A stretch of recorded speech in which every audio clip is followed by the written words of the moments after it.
Thank you. Before we go on in the agenda, we have two new staff members with us tonight, and I'd like to introduce them.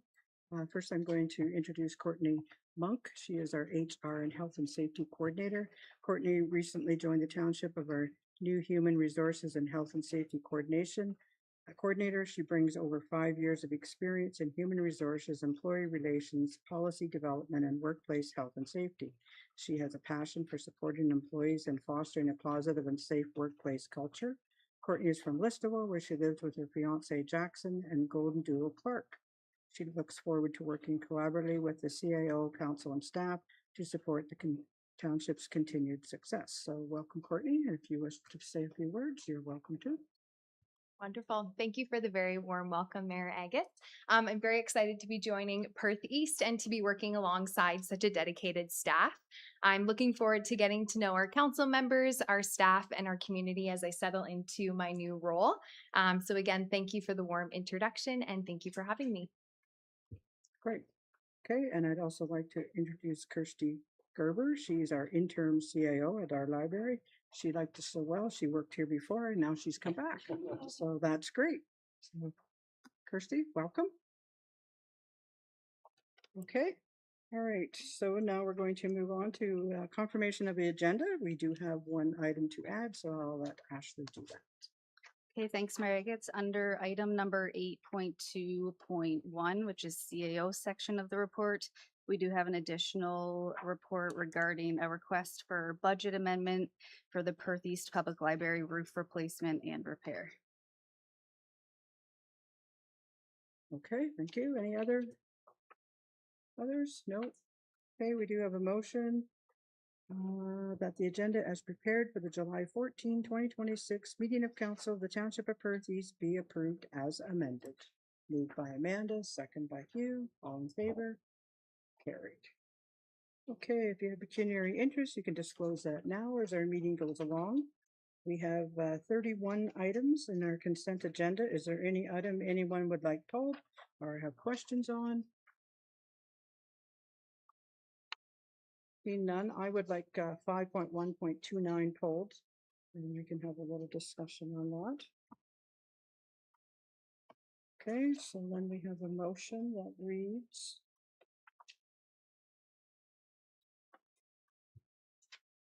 items 5.1.1 to 5.1.31 is set out in the consent agenda for the July 14, 2026 regular meeting of council be received for information, with the exception of item 5.1.29, which will be introduced separately, and the minutes of June 16, 2026 regular council meeting be adopted.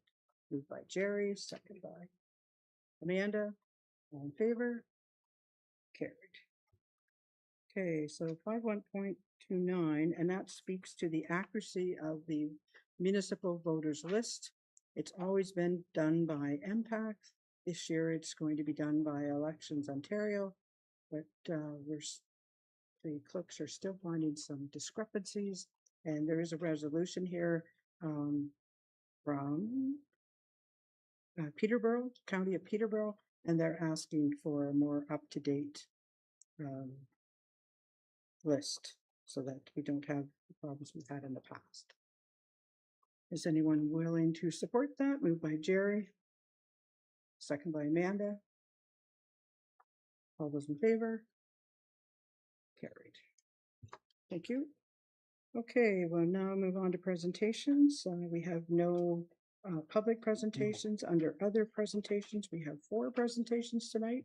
Our first presentation, we welcome Sergeant Barry Cookson and Interim Department Commander Willem Flink.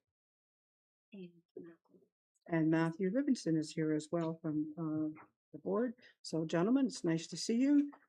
You can take a seat up there and the floor is yours.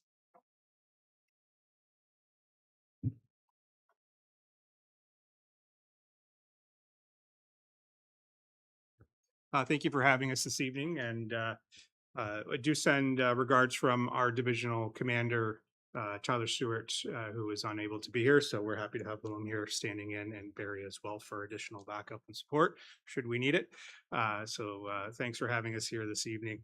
So under the Community Safety Policing Act of 2019, one of the mandates was that on a yearly basis, the Police Services Board provide feedback to the municipalities on how the year has gone, what initiatives we've been putting forward, and where money is being spent and where we see the services from the OPP being distributed across our area. We'll go through this at a high level. I understand we only have a few minutes of your time. That may leave any time for questions as well. So our role as the OPP Detachment Board is obviously to be governance and oversight. So we're put in place to make sure that the recommendations put out by the Act are followed, and that we go beyond that and not just be a board in name, but also be there to provide that guidance and oversight from a public perspective and on behalf of the communities that we represent. So this is our 2025 year report. So we're looking back in a year in review. Each year, obviously, we'll be coming forward to do this continuously. So our board composition has not changed since we last discussed this with you. So I'll keep this high level. There's one elected member from council and one community representative, which has been appointed to the board from each of the 3 municipalities. We do not have our 2 provincial appointees as of yet. We are probably one of 6 individuals that are not appointed yet in the West region for the OPP. And we've continued those discussions to try to get the additional support that those members will bring to us in the future. So on top of that, we also do have support. Ashley attends regularly, which is also good support for us, as we do have James from West Perth, who does a lot of work for us as well there. So our chair has been Todd Kasenberg, and our deputy chair is Jerry Smith. So each year we reaffirm those positions. Under the Act, we have to re-elect those individuals to make sure that we continue with sound leadership for the board on a yearly basis. So as I noted, our recording secretary is James Hudson, from the municipality of West Perth, and he's been a great addition to and a resource as he's worked with other police services boards before coming into his role where he is today. So we're there to participate not just in the board meetings, but also to participate in Police Governance Ontario, which before used to be the Ontario Association of Police Services Boards. They rebranded recently to be better aligned with the type of work that they are producing. So we have meetings not only locally, but we also have zone meetings.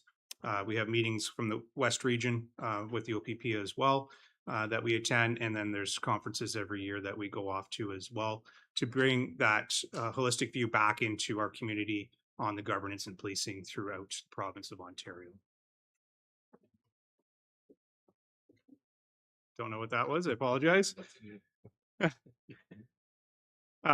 So our government enhancements over the year, obviously we had key policies that we adopted in 2024 when things were enacted. So we've gone, and on top of that, we've also made some of our own advancements, not just hitting the basics, but one of those areas is a conflict disclosure form, making sure that anybody that does have a conflict is bringing that forward, and it is acknowledged at every encounter that we come across in a meeting. On top of that, we also were able to, with a lot of discussion, come across a land acknowledgement and integrate that into our meetings. I know that is a topic that probably this council and others have had to address, and we wanted to make sure we did it thoughtfully. So it took a little bit of time. We did some review with the OPP as well as with the county, trying to figure out the best way to address that in the right wording to accommodate the 3 municipalities that the Police Services Board represents. All board policies are publicly posted. So West Perth is our main reservoir for all of that documentation, but it is reposted through your municipality as well, which helps get that out to anybody that has inquiries or anybody that wants to look and see when our meetings are or what type of information we are producing through those meetings. Training and compliance, we have set out guidance on training for each member. Each new member, as they come onto the board, has to meet certain criteria within training, and that's to make sure that we have roles and responsibilities under the Community Safety Policing Act, as well as human rights and equity, systemic racism, and also cultural awareness, including First Nations, Inuit, and Métis peoples. So part of our oversight responsibilities, we regularly review data that comes in from the detachment commanders. Much like our meeting today that Willem was able to step into for us, there's a fulsome report that's provided to us, and we're able to go through that and look at that data on a month-to-month basis and understand where the hours and the dedication of the officers is going out into the community and what service that is providing back to our residents. And we're able to use that and have discussions and understand where we need to focus. Things that are affecting our specific communities or specific areas, things that we hear from council, things we hear from our community members, and we're able to take those to those discussions and put a lens on it and try to drive for better community policing within our respective areas, depending on the needs. Our budget, we had set our 2025 operating budget at just a little over $40,000. And that includes our insurance, our board training and development, public engagement and communications, our member remuneration where applicable, and then our administrative expenses. So our cost sharing amongst the municipalities is an equal share model that was developed when the board came into act. And that works out to about an even division between the three municipalities. You'll notice that we showed an approximate $6,000 in savings. A lot of that was due to the fact that we do not have those two seated individuals from a provincial appointment. So we did see some cost savings within that area. Our board meeting and activities, obviously, again, we post all this, so I won't go through each line item because every meeting has some topics. But what we do is we meet 10 times a year. That's 6 more times than mandated by the Act. And the reason for that is we represent 3 very large communities, and we need to make sure that we're engaged and having good, fulsome discussion and making sure that we're taking the feedback and providing it to our counterparts. So the information is all publicly posted. It's all there. But again, each meeting, we have different presentations that come to us. We bring in community groups that are affected by policing, by mental health, any other community groups that we come across that we find it'd be valuable for our members to be able to hear about their interaction with policing and the community and how we can bridge those gaps between the two and foster those relationships to build a better care system for all of our communities. One of those items that we've held very dear to us is the MCIRT program, which is our mobile crisis response team. So we have dedicated responders that are not sworn police officers, but health professionals that are paired up with officers on the front line that are helping to divert any mental health type case from a police interaction and more to a social interaction and provide them with resources. This has 2 different types of effects on our community. One, we get support on the front lines to those individuals in time of need and take some of that pressure off of the police officers. And 2, it's also taking some of the toll off of our emergency rooms that are receiving those individuals that may just need someone to speak to or some resources to help them. So we're keeping both our ER wait lines down, and we're keeping our frontline officers going to calls that require an officer's response as opposed to a medical response. There's also a follow-up that these individuals can do. It's not just frontline calls, but they do follow-up with individuals on a case-by-case basis. So we actually put a delegation towards Roma to try to get some additional funding. We were fortunate that the province rolled out funding across many areas of the OPP, and we were just recently able to add an additional resource with the MCIRT program to Perth County OPP. So that's been a very, very good, robust program, and we continue to see its results, and we continue to push forward with that for the future. So public transparency and communications. So again, we publish everything. It's all available on all the municipal three-tier websites, our posted agendas, and we want participation. We want people from the public to engage with us. We want to be out there and have them have an avenue to provide a voice towards policing in their community. So we do hope that people will come out to our monthly meetings. As well, annual reporting, as we said, and as we're providing to you here, is a big component, as well as what we're doing for transparency, like meetings like tonight, providing that information back across our communities as much as possible. So our board is very committed. We have a very engaged group of individuals. We've been very fortunate that we've had a great relationship, both with the board and with our sworn members and civilian members of the OPP in Perth County. We should all be quite fortunate to understand the level of commitment that our officers and our board brings every day to this community. They do have a lot of heart, and they do care about their jobs every time that they step forward into the community to help out. So that's what we have for our presentation tonight. So if there's anything that we can answer and questions, we'd be happy to do so. Okay, thanks, gentlemen. Questions from members of council? Jeremy? Can you explain what a clearance rate is? Like, is that resulting in a charge or an arrest or? So a clearance rate is essentially identifying someone that's responsible for an offense, and yes, whether it be diversion, charge, warning, but essentially identifying the individual that's responsible for that offense or occurrence, if you will. You're welcome. Okay, anyone else? Bob? Just from community feedback, if you will, it's nothing new, but well aware of it, but the continued presence around school bus safety, obviously the speeding, I think that's great to get out any way you can, social media, however you publicize it. I know all of us have probably contacted Mike multiple times on these issues, and I know there is a presence. I realize you can't be everywhere, but if there is any way you can help promote the issues, make people aware about school bus safety or the speeding, and we're well aware of the accidents recently, distracted driving, whatnot. I think that's helpful for all of us, and it's just something I'd like to share because it's what I hear about from the citizens. For sure. Thank you, Bob. And yes, there is a good social media program within Perth County. We do have an officer that is Evan, who is well trained in social media and does spend a lot of time in those focus areas. So any of that feedback that you provide, Tyler and Willem and everybody are taking that information, they're taking it back.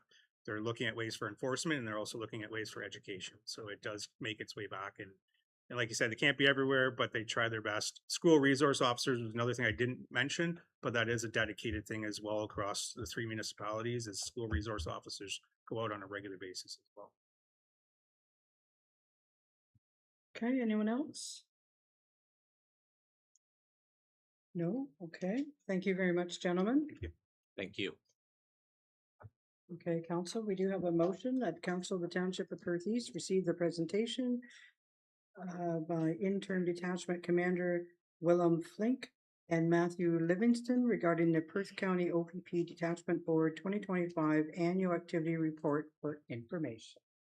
We were moved by Bob, second by Amanda, all in favor? Carried. Okay, our next presentation is from Evelyn Mueller and Virginia Esch.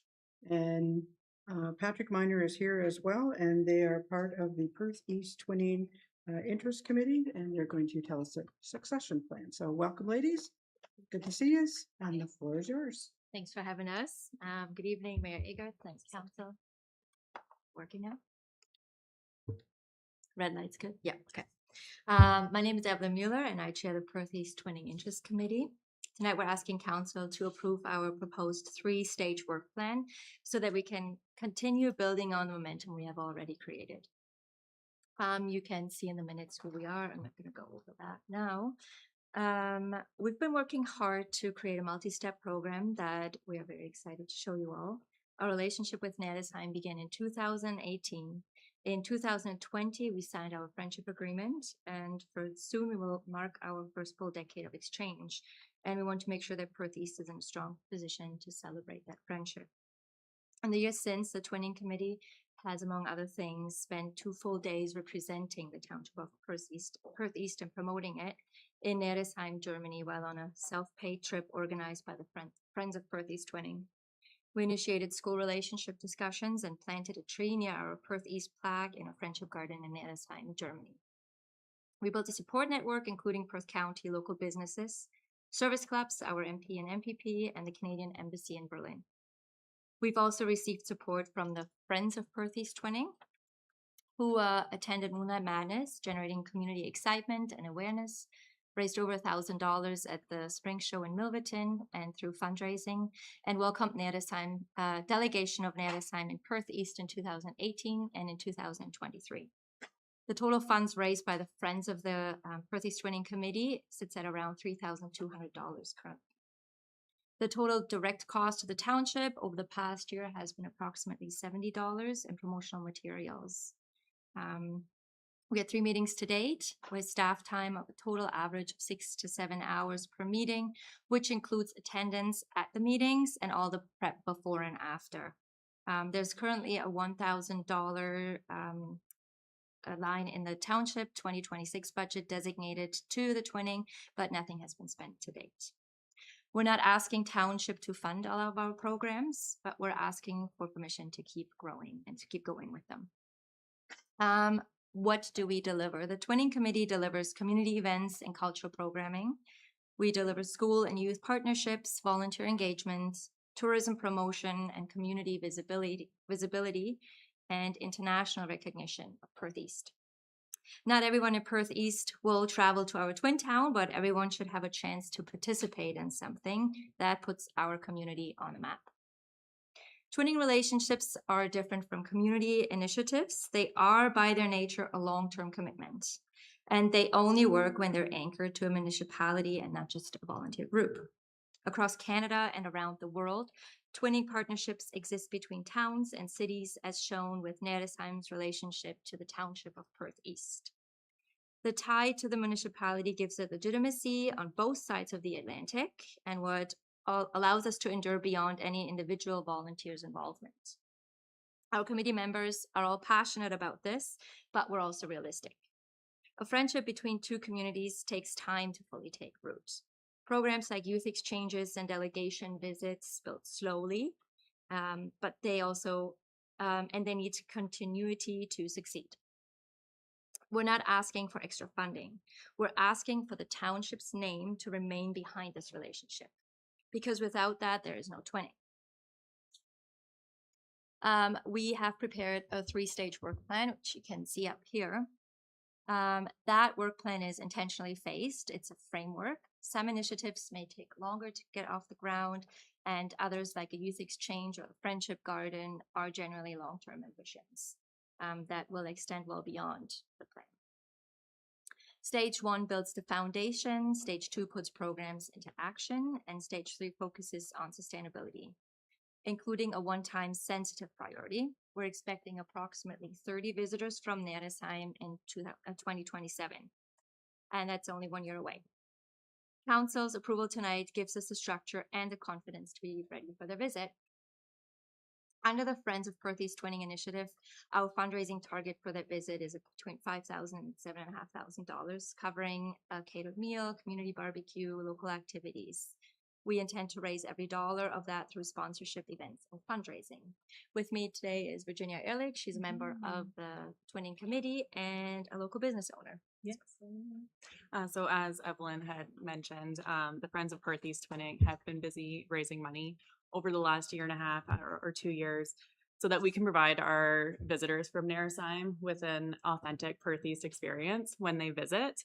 So that could mean a roasted chicken dinner at Anna May's, Sip and Graze at Perth Farmhouse, Gray's Farm Dinner at Lynn River Farm, or even a Perth East welcome box with items made right here in the township. So that money that Evelyn mentioned, the $5,000 to $7,500, will all be recirculated back into our economy here in Perth East, which as a business owner, I absolutely love. Yeah, the majority of those funds will be reinvested, and then the remaining funds will help cover logistics, transportation, which will also be sourced locally. So it's a really exciting opportunity for Perth East, and we absolutely love being ambassadors for the township, for this group, coming internationally and sharing everything that we have to offer here. We love it here so much. So yeah. Nice, thanks, Virginia. To go back to the work plan, there's a couple of things we'd like to highlight. We've created something for people that might not be able to travel but still want to learn about the other culture, or us, Township of Perth, is sharing our culture and our township in Nedersheim. We have an item that we call Perth East in a Box. It's a cultural snapshot that schools or families in Nedersheim can borrow from their library. It brings Perth East and then vice versa, Nedersheim, to homes without getting anyone on a plane. We are also working on an elementary pen pal program, classroom to classroom letters, online exchanges. One thing I'm really excited about is our youth work exchange that we're hoping to get off the ground. That's actually something that brought me to Perth East, among other things. That's an existing federal program. It's called the International Experience Canada. There is no funding required, but we help youth either from Nedersheim to come to Perth East, and under those youth, who knows, might be a future business owner. And same, we want to help people and kids from Perth East to see, learn new things in Germany and maybe bring innovations home again. So again, we're asking for three things. We're asking council to receive this report, to approve our three-stage work plan, and to continue providing the existing staff hours. Council's approval allows us to continue growing this program responsibly, with structure, accountability, and with township behind us. We're only a few years from a milestone and only 1 year from welcoming guests, and we're ready and eager to move forward. Thank you for your time, and any questions, we're happy to do our best to answer them. Okay, thank you. Questions of the presenters, Hugh?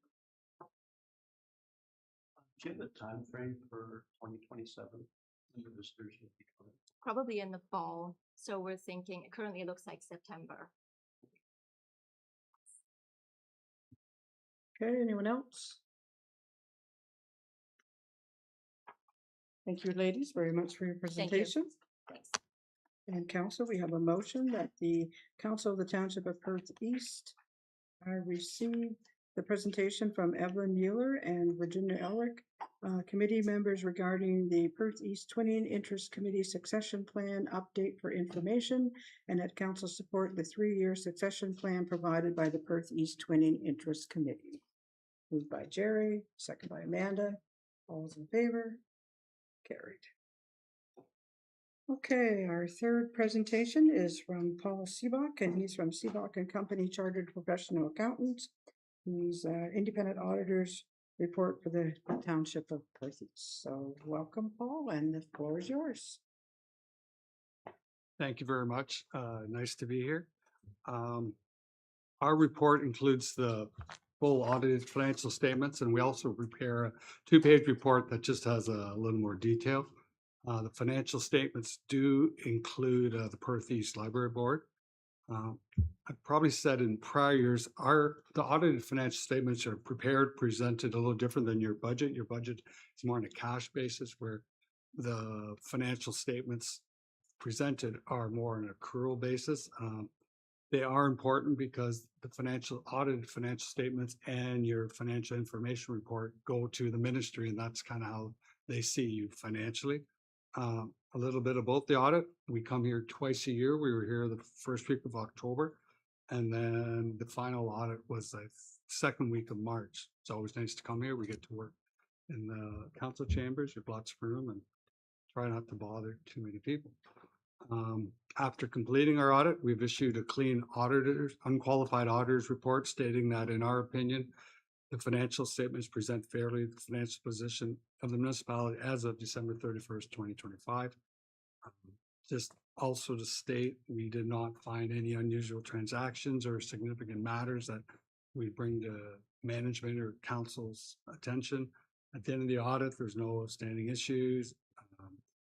Paula contacts us usually during the year if there's any issues, so, there's not big surprises at the year end. We don't make a lot of adjustments.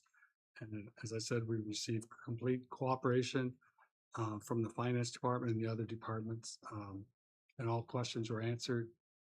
Paula does a good job getting things ready. This is actually the first, all the municipalities we audit, this is the first one we're coming to, so it's good to have everything done and prepared. About the financial statements, probably the most shocking thing, you have a surplus $6.3 million. Last year was 1.4. It's important to know why you have that large surplus. The biggest reason is during the year, you didn't do all your capital projects, so there's a bit of, at the year end, money was transferred to reserves. We don't, in our financial statements, you won't see a line for reserves. You see surplus in the balance sheet and you see reserves in that. We just allocate surplus after the financial statements. So that's a big reason why you had such a large surplus. Another reason is on your budget, because it's more cash, you show capital expenditures as an expense where we have to set them up and depreciate them over time. So that's a difference too. When you look more on how your financial statements are prepared on a cash basis, your surplus is $333,602, which is shown in note 4. So, just to realize that, how your budget is prepared, you didn't have this huge surplus. In 2025, you spent $4.4 million in capital. You had budgeted 8.4. You spent 1.4 million on roads, resurfacing, almost 500,000 on vehicles for road departments, 2.5 million water and sewer projects. But there were some I had mentioned certain projects not completed. Most were various road and water sewer projects. So in your 2026 budget, there's $3.4 million of 2025 projects that are being carried forward. And that's why during the year, at the end of 2025, you transfer so much into reserve so you could use that money in 2026. Talking about reserves, they increased by $4.4 million to $24,780,000. Your budget actually, if you had done all your capital, had reserves decreasing by about 900,000. But because you didn't do all the reserve or all the projects, your reserves increased. At the end of the year, you also had, each year you receive provincial and federal gas taxes. At the end of the year, you had 543,000 that weren't used. The last thing I would say about just general, your debt at the end of the year, you have one loan that was used for water and sewer purposes and went from 358,000 at the beginning of the year to 293,000. And that loan will be paid off in 2029. As far as the pages, I guess if you went to the beginning of our report, the first page is just a detailed of your balance sheets, statement of financial position. And as I said, because you didn't do all your capital, your cash is higher, your reserves are higher. So you see cash 14 million up from 99.6. Taxes receivable a little higher, but most current. Accounts receivable 1.9 million. Over a million of that is from a province for grants, HST, etc. Your investments important. Those are mostly GICs and money funds, and they have expiry dates from 2026 to 2033, and they're shown at cost 11.6 million. Long-term receivables, those mostly just tile drain loans. They also show up as debt. Inventory and prepaids, those are things like gravel, salt left at the end of the year, some prepaids, memberships, etc. So 29 million of current assets. That's up almost 5 million from last year. Things you owed at the end of the year, 3.8 million, just general payables. Deferred revenue, you received a WSIB refund that's just set aside to be used in the future. Deferred revenue, a lot of that is 600,000 development charges, and I talked about the gas taxes, 543,000. Municipal debt, that's the 293 I talked about, plus the tile drain loans. Asset retirement obligations, that's the old landfill site. That's kind of what an engineer would think you need today to fund the closure of the landfill sites in the future. So payables or current liabilities are down from 6.3 to 5.9. So really positive things, your net financial assets, which is really, money you can get your hands on, went up $5.4 million to $23.2 million. The next page is basically a summary of or more detailed of your revenue. I won't go through everything. Positives, your grant went up. Capital grants, a lot of that was for the Shakespeare Water Project. Most of your revenue that was budgeted came in or above what was budgeted, so that's positive. Other income, because of your money in the bank and your investments, you still have investment income, $1.2 million, so that's positive. You did take into income $877,000 development charges for public works, roads, water, sewers, etc. So total revenue $23,398,000 up from what was budgeted. A lot of that's just your user fees were up and your capital grants. Your expenditures, some positives, policing, and the gentleman that were here, that next contract was a little lower than budgeted, 1.5 million. Water and sewer, there's some wages lower, so that was lower. Recreation was higher. There was revenue was higher, but expenses were actually higher because you had some more summer camp programs. Libraries is lower. Part of that is just because when you do your budget, you include the books as an expense where we have to set them up as capital. So that's the difference there. So when you look at your total expenses, 17,027,000, the difference is the surplus 6.3. And that being said, a lot of that is because you didn't do capital work, and then that money's been transferred over to reserves. As far as the actual financial statements, the notes, we've kind of summarized the numbers. The notes are important. On page 4 of the notes, there's a breakdown of your investments. 11.6 million. Most of that is in GICs. The next page 5 of the notes, it talks about your municipal debt. We've talked about that. It's a 4.8% loan that's being paid down and will be paid down by 2029. So that's good. During the year, there's no new debt. Note number 10 just breaks down all the government funding. A lot of the capital was for the water project in Shakespeare. And there's an important page is the reserves, and it just breaks down your reserves in different categories: general government, protection, etc., recreation, planning, and it went from 20.3 million to 24.7 million, an increase of 4.4 million. As I said earlier, if you'd done your capital, it probably would have went down, but because you didn't, and you're going to spend that money in 2026, that's why it's higher. And then the deferred revenue schedule that shows the unspent provincial and federal gas funds. That actually has a new name now, but it's basically the same program. And then the last thing, trust funds, that's all your various cemeteries. And that's just money set aside to maintain the cemeteries. The interest that is earned is transferred and used for operating expenses. So I think the main thing is, when you look at your financial statements, you see the $6.3 million surplus. You shouldn't get all that excited because a lot of that was because you didn't do some projects. And if you had done all those, you wouldn't have had that amount of surplus. And when you look more at your cash basis, the surplus of $333,000, which is still positive. Are there any questions? Okay, thank you. Questions of the presenter? No questions. You got off light. Thank you. Thank you for your Thanks again to presentation. Paula for all Yeah. the hard work. Yeah, thank you, Paula, too. for all She you've done puts, and it's lots her, of it's stuff. her numbers. Yeah. Okay, we do have a motion that Council of the Township of Perth East receive the presentation by Paul Seebach, CFP, CA of Seebach and Company, Chartered Professional Accountants regarding the 2025 audited financial statements for information, and that the 2025 financial statements for the Township of Perth East be approved as received.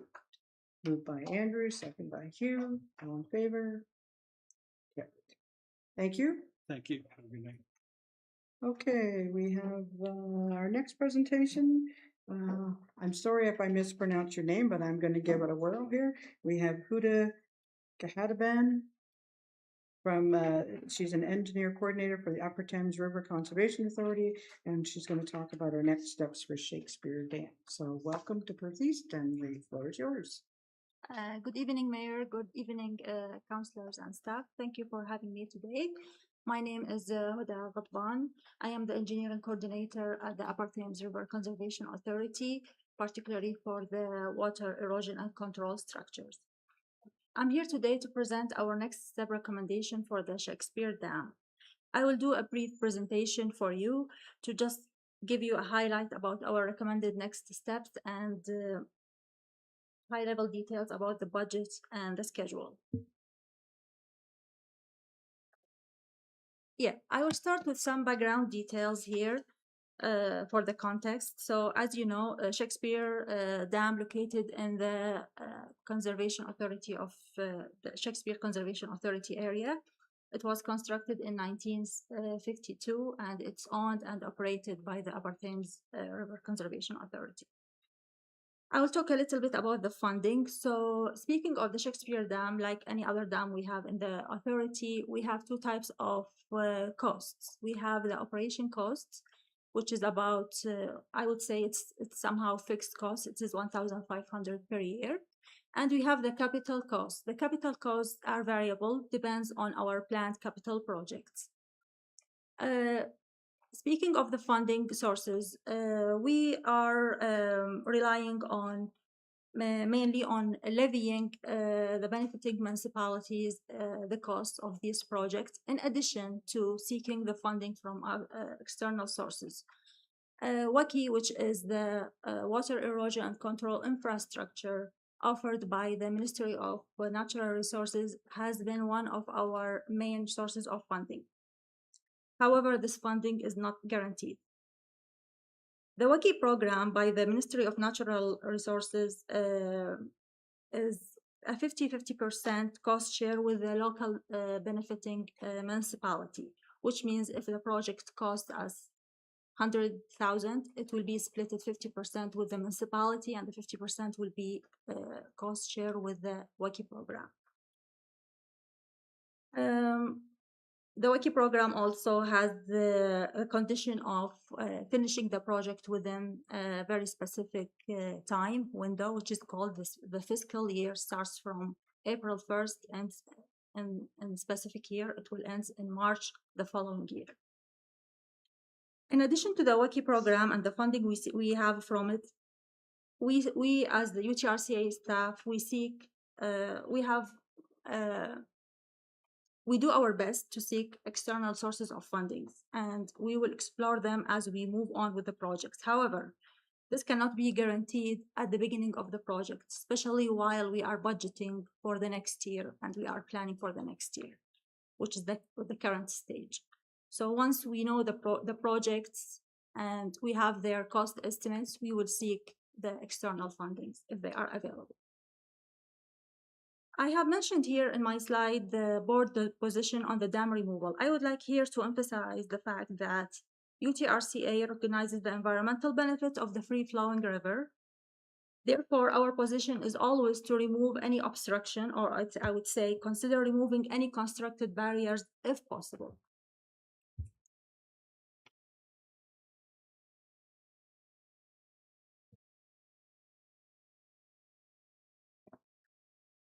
In this slide, I will come to the purpose of this presentation. So I'm here to present our recommended next steps for the evaluating the future of the Shakespeare Dam and the supporting long-term capital planning.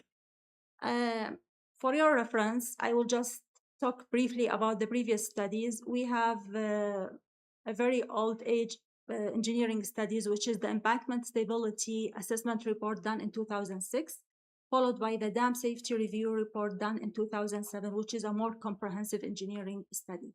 These both studies are now about 18 years old, which is not very much helpful for us for planning our projects. We do seasonal and routine inspection for the dam. Based on our recent spring inspection, we have few observations that require our attention that might need planning for future projects.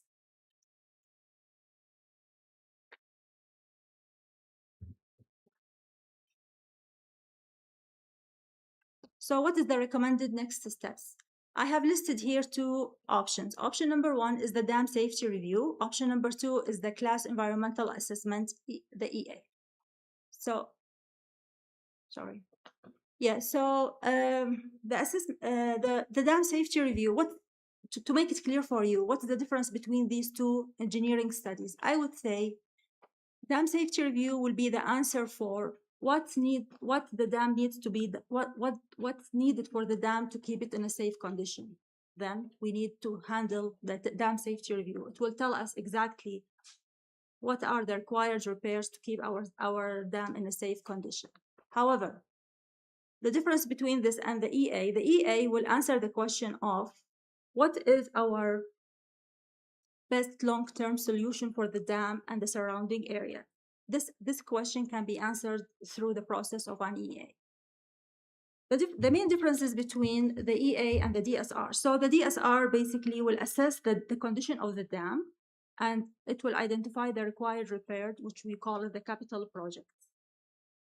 It will also identify the rehabilitation works and provide clear priorities about what needs to be done, and approximately, I would say, high-level details of the cost of these repairs. It's not the actual ones, it is just a high-level detail, a high-level estimation of the cost and the required repairs. It is shorter in duration. It can be handled within a year or so, and it supports future repair projects. While when we look at the EA evaluates the long-term future of the dam. It will assess the dam in by exploring many factors: the social, the economic, the environmental, and the environmental impacts as well, and the cultural heritage as well. By assessing all of these factors, and these factors are as per the guidelines of the Ministry of the Environment, we will come up with the alternatives. And these alternatives will engage the public and the stakeholders. The recommended preferred alternative will be at the outcome of this EA. So the EA will tell us what is the recommended preferred alternative. Preferred alternatives in EAs can be maintain the dam, do nothing, decommission the dam, decommission and naturalize the area. We cannot predict this in advance unless we start the process of the EA. It is a multi-year process. It is not like the DSR, which is a 1 year almost. And it will recommend as well rehabilitation or decommissioning. I would say both studies will provide valuable information. However, they serve different purposes. So if our purpose is to know, is our dam safe and what is required to keep it in a safe condition, then we need to start the dam safety review. However, if our purpose is to provide a broader, I would say, decision-making framework to evaluate the long-term alternative of the dam, then we can start the EA.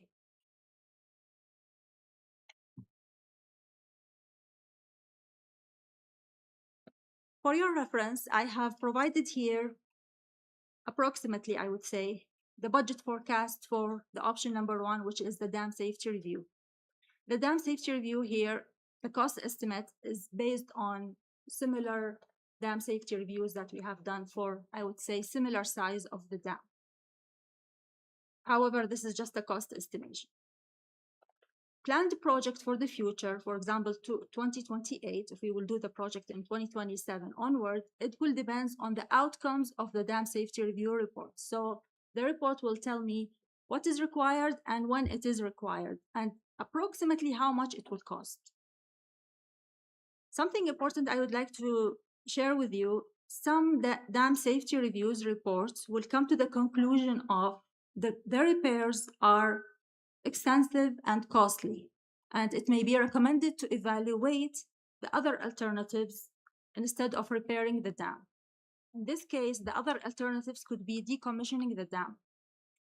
However, I cannot start decommissioning the dam or removal of the dam based on the recommendation of a dam safety review, because that's not the way it is handled. We have to start an EA process, which will explore the factors I mentioned earlier, the environmental, the economical, the social, and the heritage as well.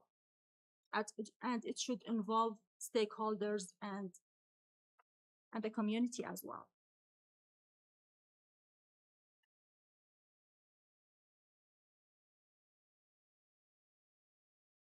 In this slide, I will briefly talk about the budget forecast for the EA. As you can see, it takes longer and it is a multi-year process. It will start with the studies and existing conditions, followed by the alternative evaluation, which will come up with the preferred alternative. The year after that, it will be the design of that preferred alternative, and then it's followed by the implementation of that preferred alternative. Approximately, my cost estimates for the preferred alternative are based on similar EAs we have for Fullerton Dam and Embro Dam. These two dams has been through the EA process, and now they are in the stage of the design of the preferred alternative, which is decommissioning the dam. So based on these two dams, I have estimated my cost for the Shakespeare as well.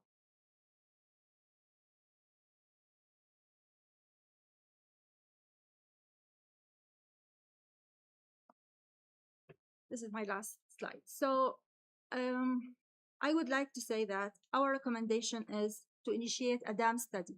This dam study could be a dam safety review, or it could be an EA. The dam safety review,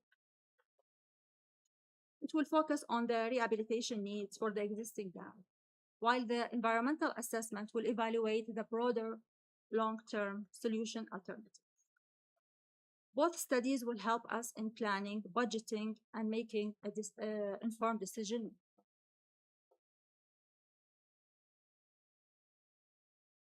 Thank you, and I will be happy to take your questions. Okay, thank you. Questions of the presenter, Hugh? Yeah, dam safety report. There'd be a lot of information gathered in that report for what would need to be possibly done to the dam.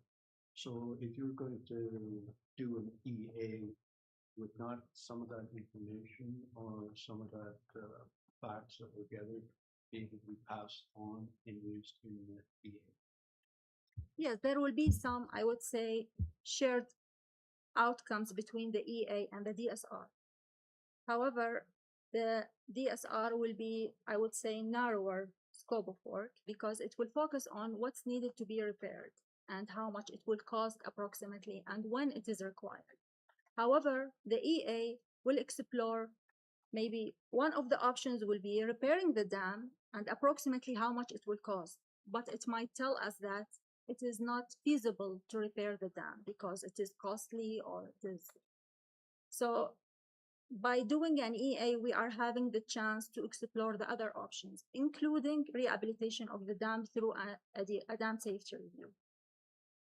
So I would say EA is the big umbrella for the dam safety review as well, and I would say on a high level. Okay, other questions? Amanda? Thanks for your presentation. Is it not the case that in some instances you'll start with the DSR and depending on the findings, then you move to an EA? Because my understanding is an EA can take anywhere from 1 to 3 years. And so if it's a safety issue, wouldn't it make more sense to start with the DSR? Yes, you are right. But this is in case of we have a very urgent issues at the dam impacting its safety. We are not yet at that stage. We have started to observe some, I would say, concerns that needs our attention, but we are not at the stage of having it to be repaired immediately. We might have very minor repairs required in the near future if we decide to start with an EA, but that's not urgent and not major. That's why we are in a good position to start an EA, which will take years till we reach to the decommissioning stage. Right. And within the watershed of Upper Thames, in other dam scenarios, like what is typically happening? Are you guys doing full EA? Are you doing DSR? Combination of? It depends on the dam. If it's a flood control dam, we have 3 big dams that are flood control dams. So we do full DSR, including all the scopes. DSRs can be scoped downsize, if the dam does not require all the items to be attention: geotechnical, civil, structural, hydraulics. So there are many, I would say, disciplines that can be explored in the DSR. It depends on the dam situation. We decide on the scope of the DSR. Because I just noted, like, in terms of what's presented, it's like, here's the 2 options. Yes. But there's not really a strong recommendation one or the other. It's just because they do different things. So anyways, that's sort of, I think you've answered some of my questions. I was just trying to get a better understanding. I would say in my second slide, I have mentioned the board position on the dam removal. So the position of the Upper Thames River is that we support free-flowing river. And if possible, we can decommission the dam and remove any barriers if that's something feasible. But we can't do that unless we do an EA. Is that my understanding? Right. Right. Okay. So you're presenting the 2 options, but there is. Yes. Yeah. Okay. Okay, other questions? Bob?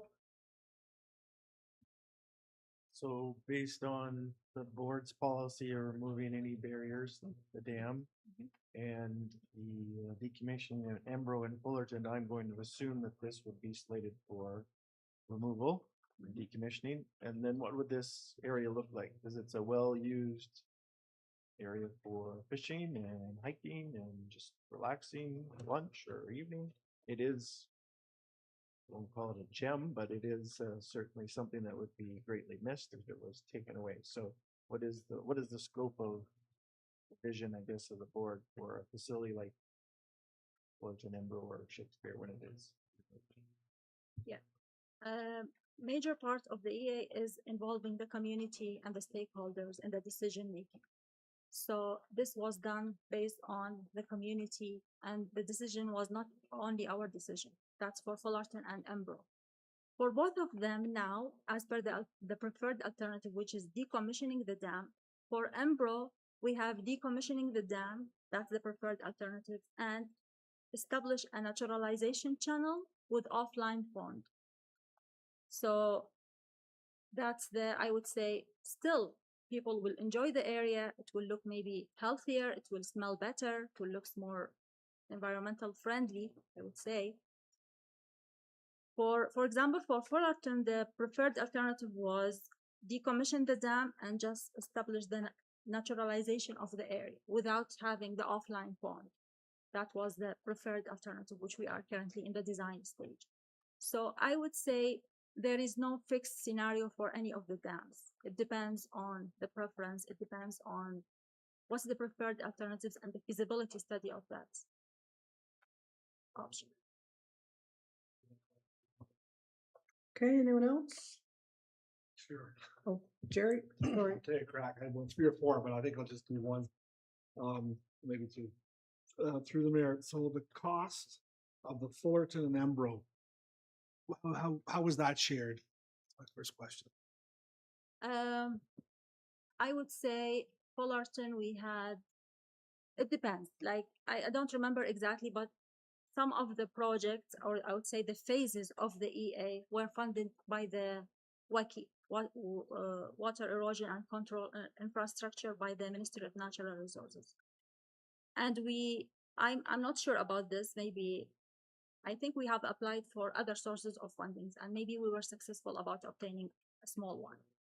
So yes, we do have both dams, both EAs were funded, but not the whole phases. So it depends on the demand on that year, how many projects were submitted to the Ministry of Natural Resources, and they give priority to some and others are not. So I would say some of the phases for both dams, for both EAs were funded by the WACI program with 50% share with the municipal levy.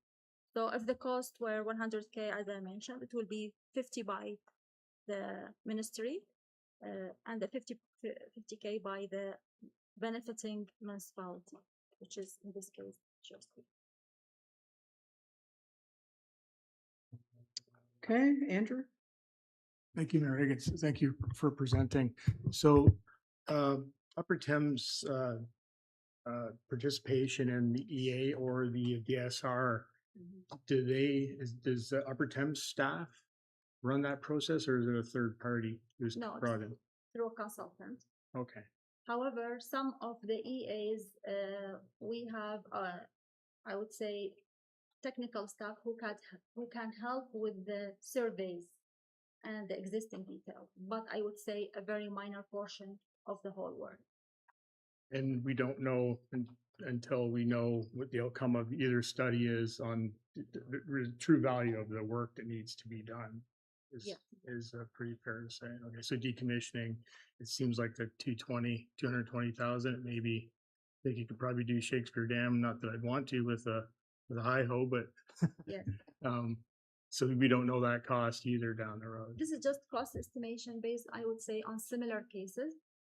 In engineering, this is very difficult to be estimated very much accurately because of the inflation, because of the situation around us. So we are surprised on some of the projects how much it would cost us 10 years ago and now. So maybe triple the cost sometimes. So I cannot rely. I do apply some inflation, but still my cost estimates are very much, I would say, good, but not very much accurate. Thank you. So if we evaluate things in municipalities sometimes with, red, yellow, green, right? Fair, poor, and emergency, where would the current conditioner, I guess do we need to do the DSR, or are the items identified put us into one of those categories? Is it urgent? Is it, I would say in a fair condition. So it's not very urgent. It's not very much major. It can be done within few years, I can say, but it's more, I would say, more maybe cost efficient to start as soon as possible. Thank you. Other questions? I do have a couple. So whichever one we picked, how soon would that process start? Like right away, a few months down the road? Right away. Right We will away. start without the funding of the WACI program. Right away we can start. If you would like us to wait next year to apply for the WACI program and see if we have a chance to get funded, then I would say both can start it, anyone you choose, in 2027, I would say, March 2027. So when is it anticipated that the conservation areas are going to join and like we're going to be part of a bigger group? When does that happen? Do you know? I would say early next year or maybe in the summer. I'm not sure about the exact time, but it's around that time. Okay, Mike's saying February. So are we better to wait until after that and then decide what's going to happen? Like we can have a third option, wait until the amalgamation takes place and then decide what's going to happen, or I guess council has to decide if they want to do the first or second option. Yeah, I would say it depends on your preference in this case. I would say at the end, you will come up to this situation. If it's not now, it will be next year, maybe same time. because we have to plan for our project. And we are now currently in the stage of budgeting for 2027. We need to have our plans ahead. So I'm talking today about projects that are planned to start next year, maybe in March, I would say, if we are waiting for the WICI funding to be available or not. So, yeah, I would say no big difference if you make the decision now or after the amalgamation, because the dam is the same and the situation is the same. And I will come to the same recommendation next year as well. So if the dam, I guess my other question, if the dam's taken away, are we gonna have a mud hole? The water's all gonna disappear? No, it depends on the EA outcome. So we might have offline pond. We have something called naturalization of the dam, which means that the river will or the reservoir will look more natural. It will mimic the river, I would say. So how it looks like, this can be shared with you later once we start the EA. Clearly, you can see how each alternative will look like. Okay. Any other questions? So what does, oh, you want, sorry, Mike wants to talk. Go ahead. Yeah, sorry, if it's okay through the mayor and council, I just wanted to speak to a couple of things as it relates to time frame. Conservation Authority, because of the changes that are coming, need to have their budget in place by December, so that's part of the reason Huda and her team are trying to, you know, gear up and make decisions around what is looking forward. The WECI funding, again, it's an uncertainty, just like most grant applications. It's very competitive in terms of lots of projects across the province, as you can imagine, looking for funding around that. But it is something that's existed, and you know, the future as it relates to the regionalizing of conservation authorities, none of us really know what the outcome might be. Would I say to council that part of the reason the province is going to do this is because they're going to throw a pot of money together to deal with recreational dams? I don't think that's the case, but we could be hopeful about that, and maybe there will be additional funding. But the recreational dams are something that have existed in lots of municipalities for a number of years, and it becomes a decision mostly about the community and councils about whether or not they want to continue to maintain them. Right now, we don't have a lot of information about what the costs are about keeping the Shakespeare Dam the way it is going forward. So I think council has a few things to consider. If around this table, the feeling is that the Shakespeare Dam needs to remain the way it has been since 1952 going forward, then doing the DSR is probably the next step. If there are questions about whether or not the dam needs to be in a different form, naturalized, all those other things, then you proceed with the EA. But if there's no appetite for those things, I wouldn't recommend that for this council. The other part is, yes, regionalizing the conservation authorities will change things, and maybe we do want to wait and see what that looks like and approach this conversation with the regional CA, and that's another alternative. So I think the final thing I'll say is that if council's supportive of going forward with either of the options that it is presented, which are not unrealistic in any way, you may want to make it contingent on applying for the WECI fund to find out whether or not it's successful. That's not a great position for her necessarily, but that's, you know, we as staff, we recognize that council is bound by certain things, and funding is a big part of it. And this is a significant contribution, and either process is very likely to convey additional costs associated. So you're spending money to find out how much more money you spend. Jeremy? Sorry, I don't have a lot of knowledge of the conservation authorities and how we've been dealing with them. I haven't sat on the board in the past of any of them, but is this at one point a cost that's been downloaded to us? Like, I've been here for a long time and we've not, that I can recall, done a study on a asset that's not really ours, and kind of surprised when this came to us and we're being asked to pay for it. So I'm just curious if the history on that piece, we can talk about it offline, but I had no awareness that, you know, recreational dams are born to the municipality when the Upper Thames has their own budget outside of those things. So we can talk about that later, but to me, this is a big surprise. Never heard of us paying for a study on a dam. I would have assumed that the Upper Thames would be paying for that. Just a point to make. I don't know if anyone else is in the same position as I am, but certainly I've not seen this before. I'm looking a little bit at the representatives on the CAs, a little bit around this. I'll speak about my own history around this. There used to be more funding dollars, I would say, but the conservation authorities are not responsible for recreational dams. Dams that are part of flood control and water control structures, they are responsible for. They have, and historically, it's been kind of an unknown because there were dollars out there supporting these recreational dams. That has dried up over the years, part of the pun. But yes, this has been happening in lots of communities where there's an uncertainty around recreational dams, and council is becoming aware that, yeah, this has been here since 1952. There's never really been any capital works, and so we didn't really know. And now you find out about these things, and yeah, they are a municipal responsibility. And that's why in a number of areas, Mitchell is going through this process right now. They're looking to remove the dam because, yeah, there's costs associated with that.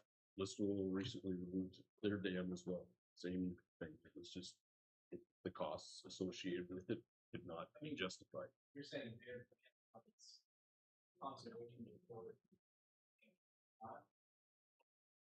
That's where I'm perplexed here.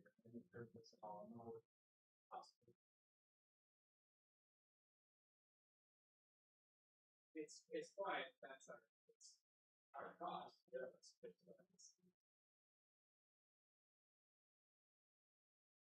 Thank you. On the cost and stuff like that, even on flood control dams, like at Wildwood, I believe we even pay a bit of money towards that dam, even though it really doesn't do much for us. That's more for people down the river, like St. Mary's and further down or something like that. But I would think that we would wait until at least next year and see what and again, that's not, it's never guaranteed anything. At least, but And then we have the question now we preserve the asset of the dam itself. We have to plan to rebuild that asset in 50 years again. Like, does that follow the expected budget or a corporately owned asset? That have to get treated then? Well, it's a recreation service, right? I don't know.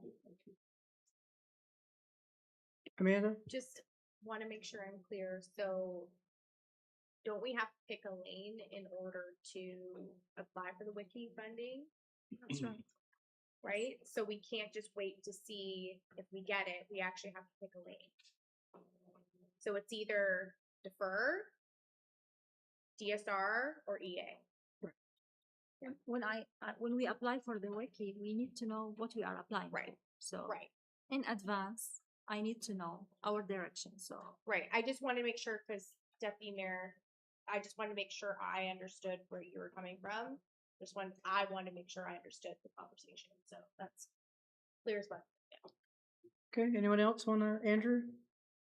Mayor, I guess more questions. What would typically is the WECI funding intake period? Is there a period for it or is it just ongoing? no specific period. We always prefer the earlier the better, so that we prepare, especially before, I would say, the spring, which is the best time for us to be outside and do some work. However, usually the calls are in the summer, I would say, to the early fall. It depends. We had one of the years in April, and the other year it was in August. So I cannot guarantee the timeline of when we will be applying for this. So the Conservation Authority would apply for this, Yes. this funding. Yeah, we will apply. We will submit our application to the MNR, and we will get a reply on what has been approved, what is not approved. And I would suspect that this cost sharing is probably deeply embedded in provincial regulation is where it comes from. It is a condition. Yeah. In order to get the WICI funding, we have to provide our budget that states clearly that we will be levying the benefiting municipality 50% cost share. Is, and also in regards to Councillor Matheson's comments about this is kind of new news, which it is, I think, for most, that would be regulation from the province that would set those. Yes, Thank you. it is a provincial funding program. Jerry? Thanks, through you, Mayor. I would prefer that we would defer this. As mentioned, February, I think, is when the amalgamation happens. It gets to the west, it's Western Lake Erie Regional Conservation Authority is what the new one with Upper Thames is going to be called. I think we're probably not alone. There's probably other ones, the other CAs are not like in our situation. I think we defer it till for that. I don't want to pass the buck because we're all going to end up paying for it anyway. Per county, it's going to be my county, right? We're represented by the county, not by each municipality. Like I said, we're all going to pay for it anyway, but it's not, and it's not in like it's not unsafe right now. No, It's still safe. No. We can still use it. It's $1,500 a year for to keep it operating. I think we defer it. Okay, we're gonna divide this up. We're gonna have more than one motion. The first motion would just be receive it for information. We'll do that first, and then someone can make a motion what you want to do going forward. Amanda? I just a comment just for interest in a quick little search. So it looks like April of this year is when there was $11.5 million that was given towards aging dams.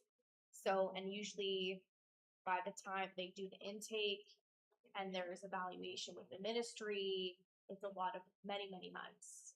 So anyways, and just for interest for anyone's, I just kind of did a quick search on Ontario Newsroom, and that's sort of what came up, and that 11.5 was only for 4 dams. So just like I'm just sharing for context for conversation. So I'm just letting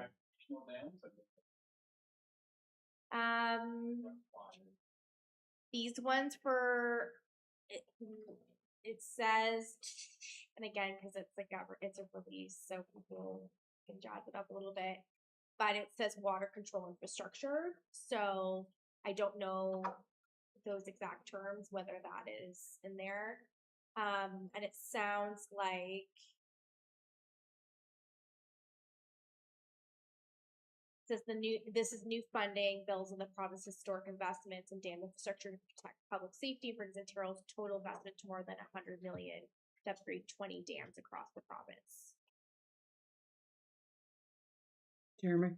So this one looks like it's a regional release, which sometimes the government does, where they pick a region. So this one looks like it's kind of like Eastern Ontario.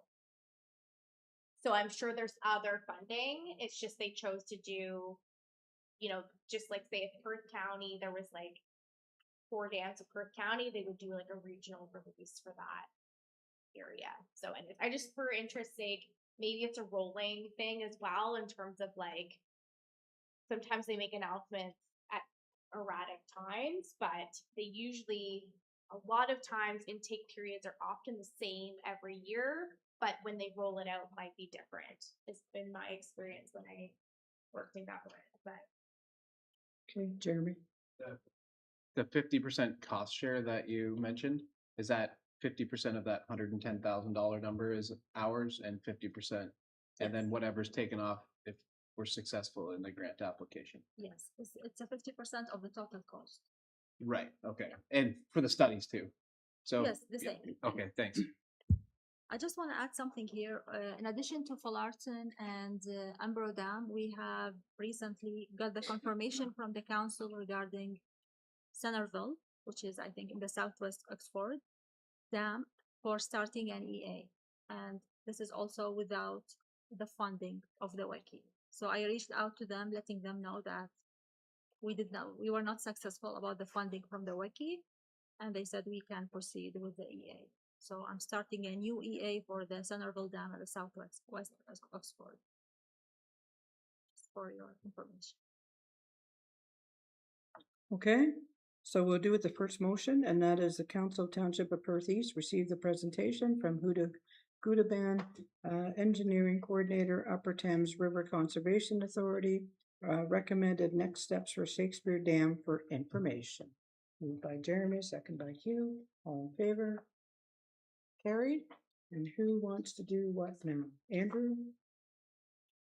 Some good chat from Mayor Eggets about this, and it's kind of dumped on the lap, and I think from just looking at it, the cost is going to be there regardless.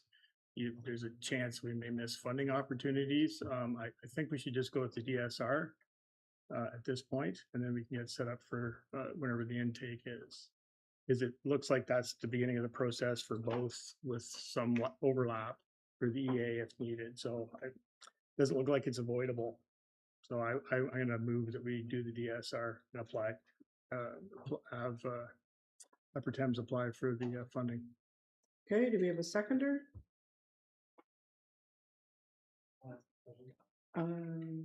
I'd like a seconder before we move on. Do we have a seconder? I'll get a seconder to move, get it on the. Okay, Amanda will second. Now Bob? So my question to Andrew is, are you saying this is contingent upon wiki funding?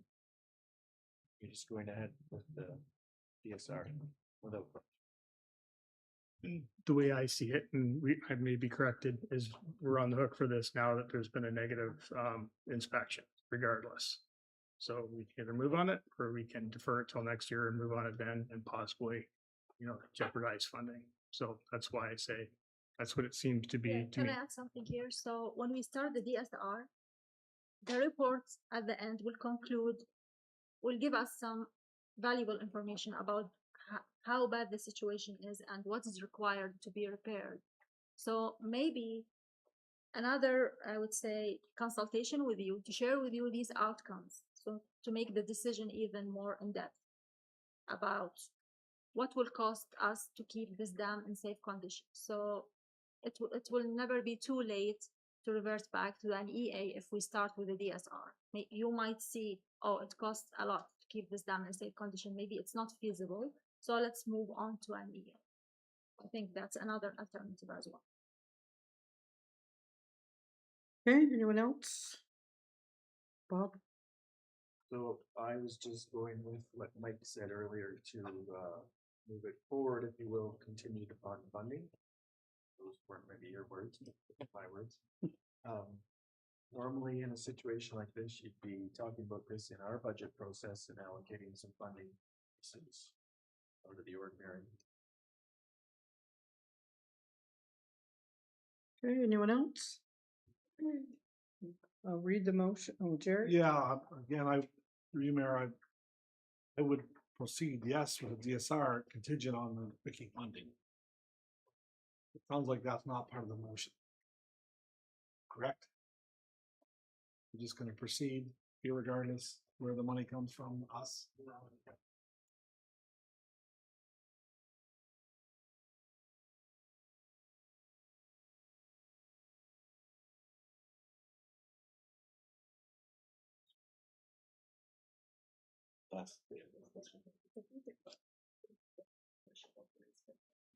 So, yeah.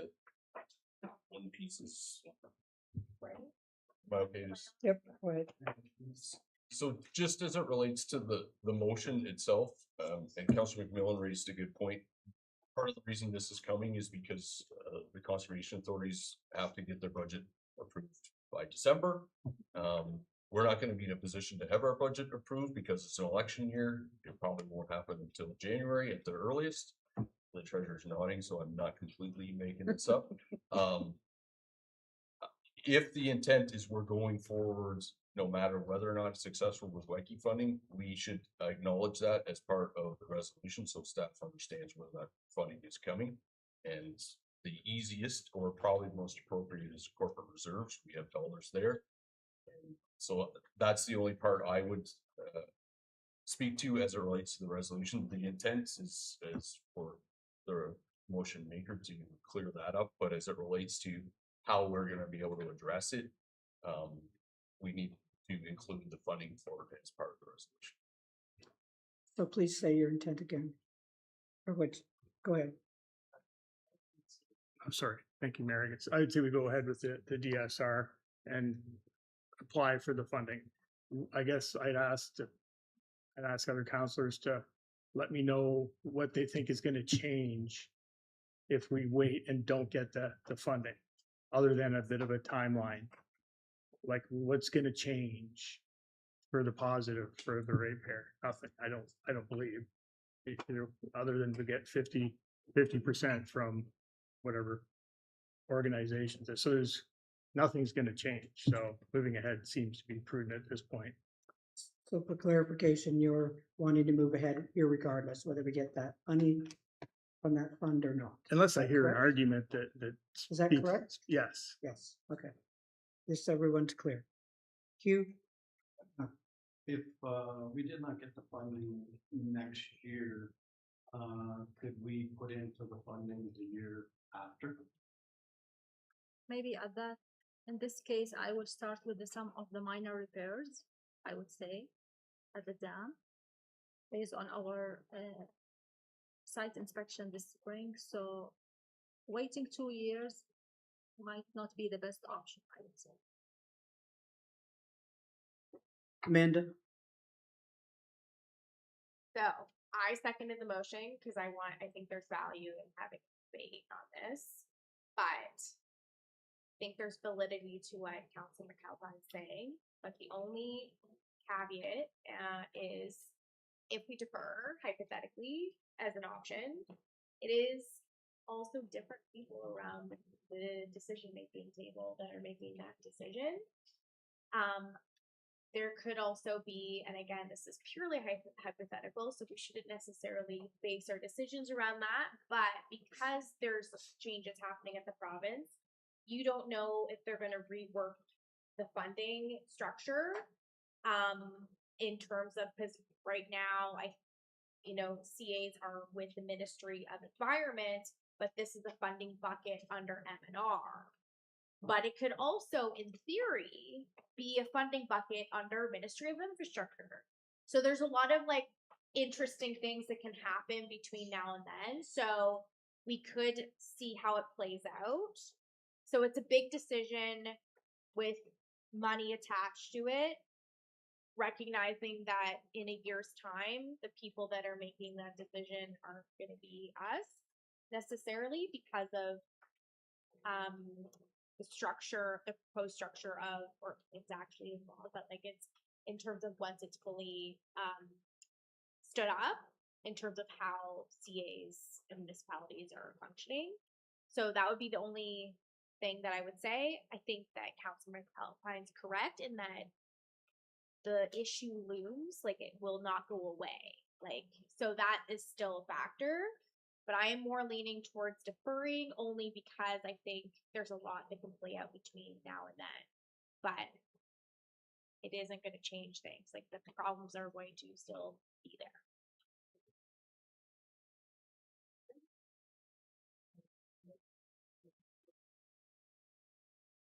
Sorry, so to Councillor McAlpine and Councillor Broadhagen, there still was the question if the money is to be funded from the township, where that would be coming from. So we tentatively have recommended corporate reserves. That hasn't been identified yet, but just looking for the mover and seconders' comments on that portion.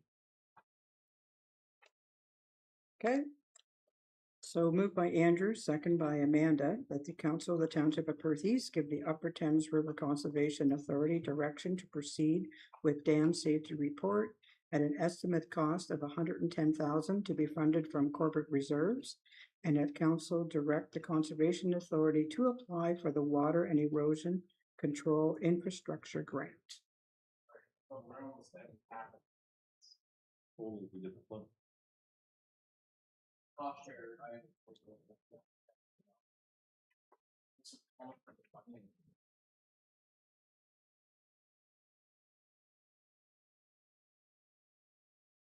We're good? Okay. Okay, everybody understand that? All in favor?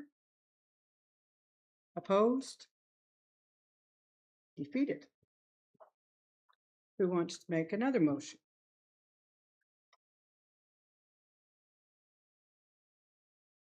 Nobody? Amanda?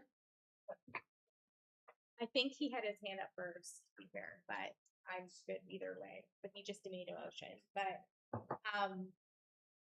I was just gonna make a motion that we defer this for until, the new regional CA is stood up. Okay, do we have a seconder? Andrew? Any more comments or questions, Jerry? Through you, Mayor, one of the big things with my concern is the safety. So it's still safe, people can still use it.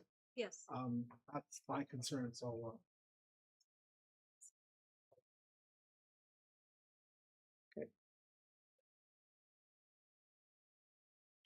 Okay, so here's the next motion, that council of the Township of Perth East revisit recommended next steps for the Shakespeare Dam when the new Regional Conservation Authority is implemented in 2027. Okay, that's good by the mover and seconder. Any more questions or comments? All those in favor? And it's carried. Thank you very much for your Thank you so report. much. Appreciate all the questions. Okay, moving on in our agenda, we have no delegations. We have 3 public meetings.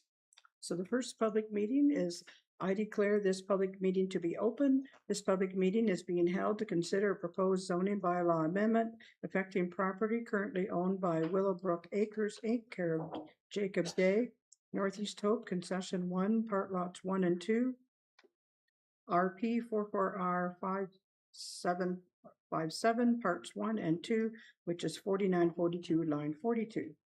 This meeting is an opportunity for the township to advise the public of the purpose and intent of the amendment and receive their input prior to considering adoption of an implementing bylaw. If a bylaw is adopted to implement the zoning amendment, a notice of passing will be forwarded by prepaid first-class mail to various agencies of interest and others who have requested notice. An appeal to the Ontario Land Tribunal objecting to the adoption of the bylaw may be e-filed via the OLT e-file service no later than the date stated on the notice. Any person attending this meeting who wishes to receive written notice of a bylaw passed to implement the amendment is asked to give their name and mailing address to the clerk following the meeting. No written notice except as previously noted will be given unless requested in writing following the meeting. All persons attending this meeting will be given an opportunity to be heard or make a presentation. I will now call on our planner, Jeff Bannon, to present the planning report and recommendations. So welcome, Jeff. Good to see you.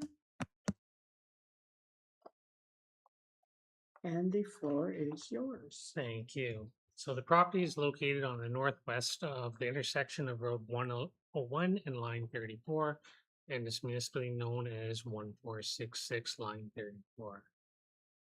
Subject lands are designated as agriculture, and the official plan is zoned as Agricultural Zone A-94, which allows for a minimum lot area of 25.5 hectares, and lands are currently being used for agricultural production with a single detached and 3 accessory structures. The applicant is proposing to rezone the property to an amended A-94 zone. The amended zone will have a minimum lot area of 25.5 hectares and will allow for a farm equipment sales and service establishment that can occupy a maximum of 4.26 hectares of land with a maximum gross floor area of 3,500 square meters.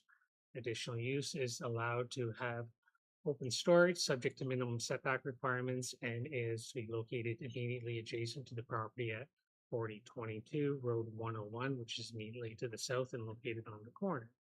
Holding provision is also to be applied to the entirety of the lands with the exception of an area that is being proposed to be developed as the farm equipment sales and service establishment. MTO has responded to the circulation. They have no objection in principle to the application. No concerns have been received from the circulation to the general public. The revised zone ensures that the proposed use will remain accessory to the farm uses on the property and will discourage the severance of the land use from the agricultural farm property. provincial planning statement and official plan of support of agricultural related uses that are intended to service farm operations in the area. The location of the farm equipment sales establishment is in close proximity to New Hamburg, Selman area, which helps in benefiting from the close proximity to the rural community that it also intends to service. The sketches that were submitted with applications show a distance separation of 20 meters between the proposed use and the interior lot line to the south. Staff have included a provision in the zoning bylaw to ensure that the proposed development is located directly adjacent to the southern lot line to prevent the establishment of a road access that might encourage the further development of the retained farmland. Staff are also proposing zoning amendments and provisions to ensure that the size of the development continues to be accessory to the existing farm and that the amount of land being used for the proposed use is minimal in area. The applicant has submitted an archaeological stage 1 and 2 assessment with the zone change application. The recommendations of the report is to proceed to a stage 3 assessment in order to protect the findings in the area that are located to the west of the existing creek, make sure that there's no impacts from any development. In consultation with applicant, is determined that a holding provision that prevents development outside of the lands that are being used for the farm equipment sales and service establishment would satisfy the findings of that archaeological assessment. The holding provision could be lifted once the owner provides confirmation from a qualified professional that the required assessment has been completed and that the province has provided clearance letter to allow development on the remainder of the subject lands. The Schedule A that was included with the report and with the zoning bylaw has been updated to clearly identify the portion of the lands where the holding provision is to be applied.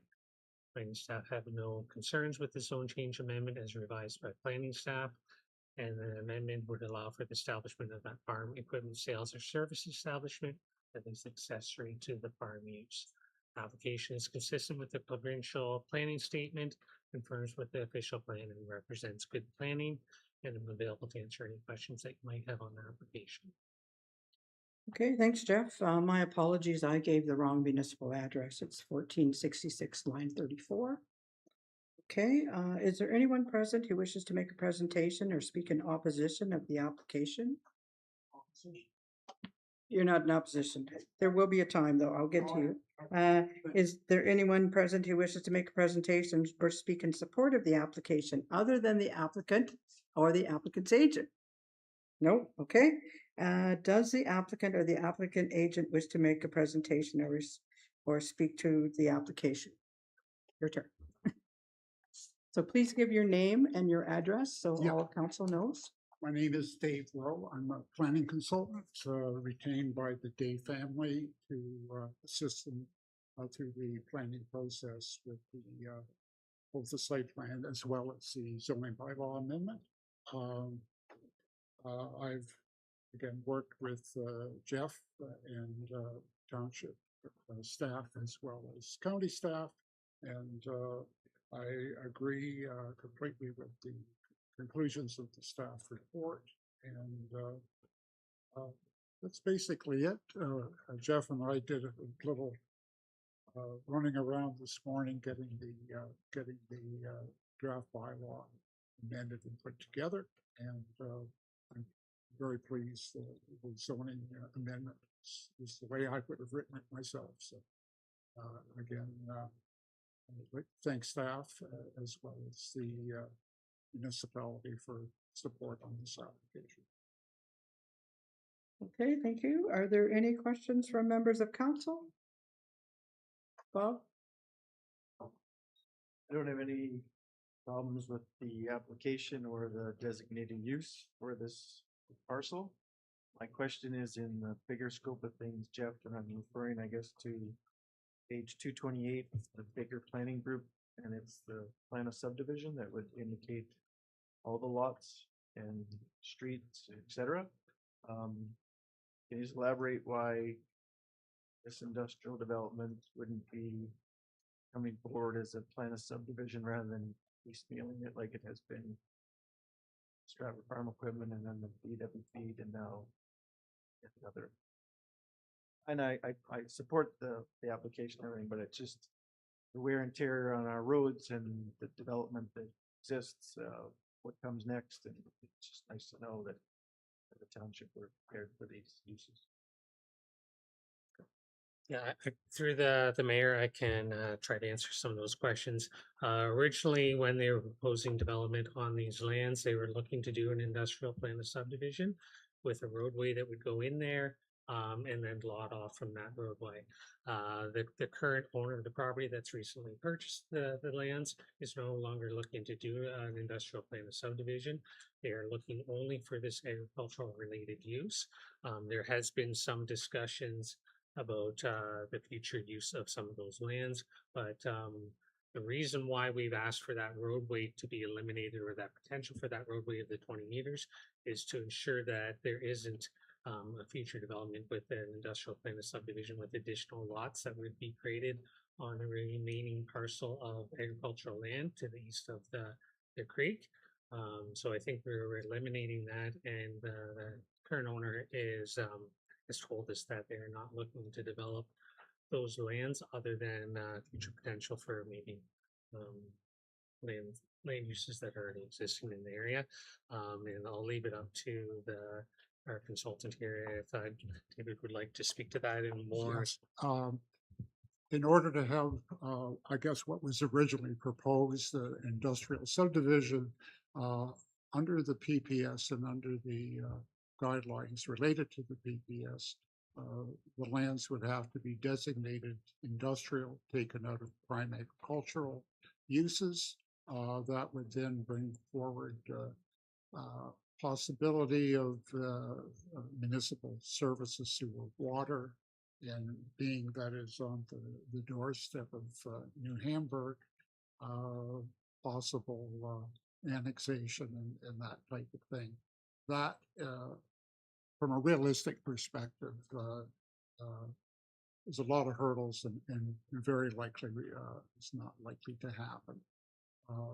So we've fallen under the provincial policies with respect to agricultural uses in prime agricultural lands, to which farm implement sales and service establishments are permitted, as well as other, I would say, agriculturally related uses that are deemed to be necessary to be close to the agricultural community.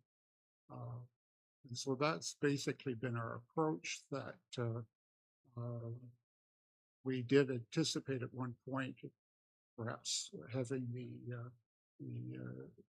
farm implement dealership as a separate parcel, but we decided to let it remain with the farmlands, which is probably the more appropriate way to handle that.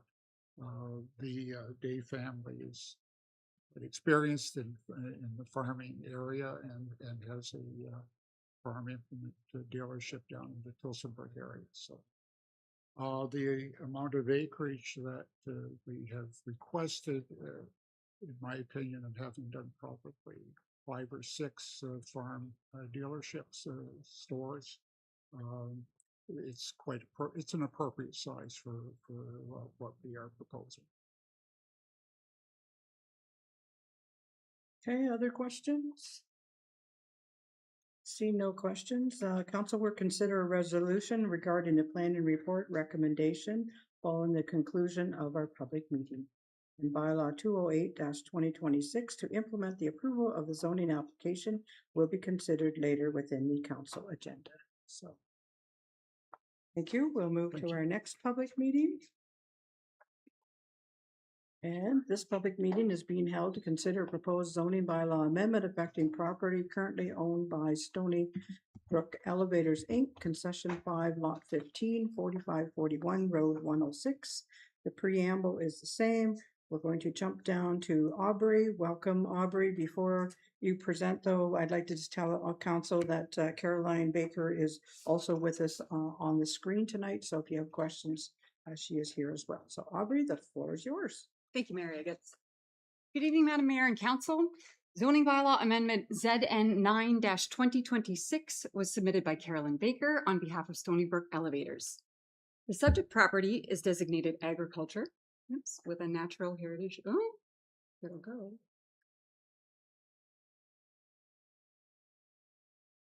Whoop, I think it's dead.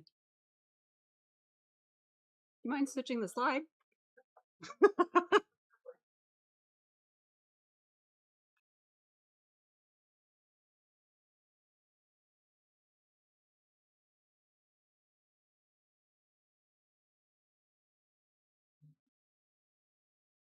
Sure, why not? The subject property is designated agriculture with a natural heritage features overlay in the official plan, and its zone agricultural zone and special agricultural commercial industrial zone, ACM-38, and natural resources environment zone 2 in the Perth East zoning bylaw. The subject application is proposing to rezone the subject lands from agricultural zone A, special agricultural commercial industrial zone, ACM-38, to special agricultural zone A-197. The site-specific zoning will facilitate the expansion of an existing grain elevator operation on the farm property. The operation supports the local agri-food system through on-site grain storage. And then can you go to my final slide, please?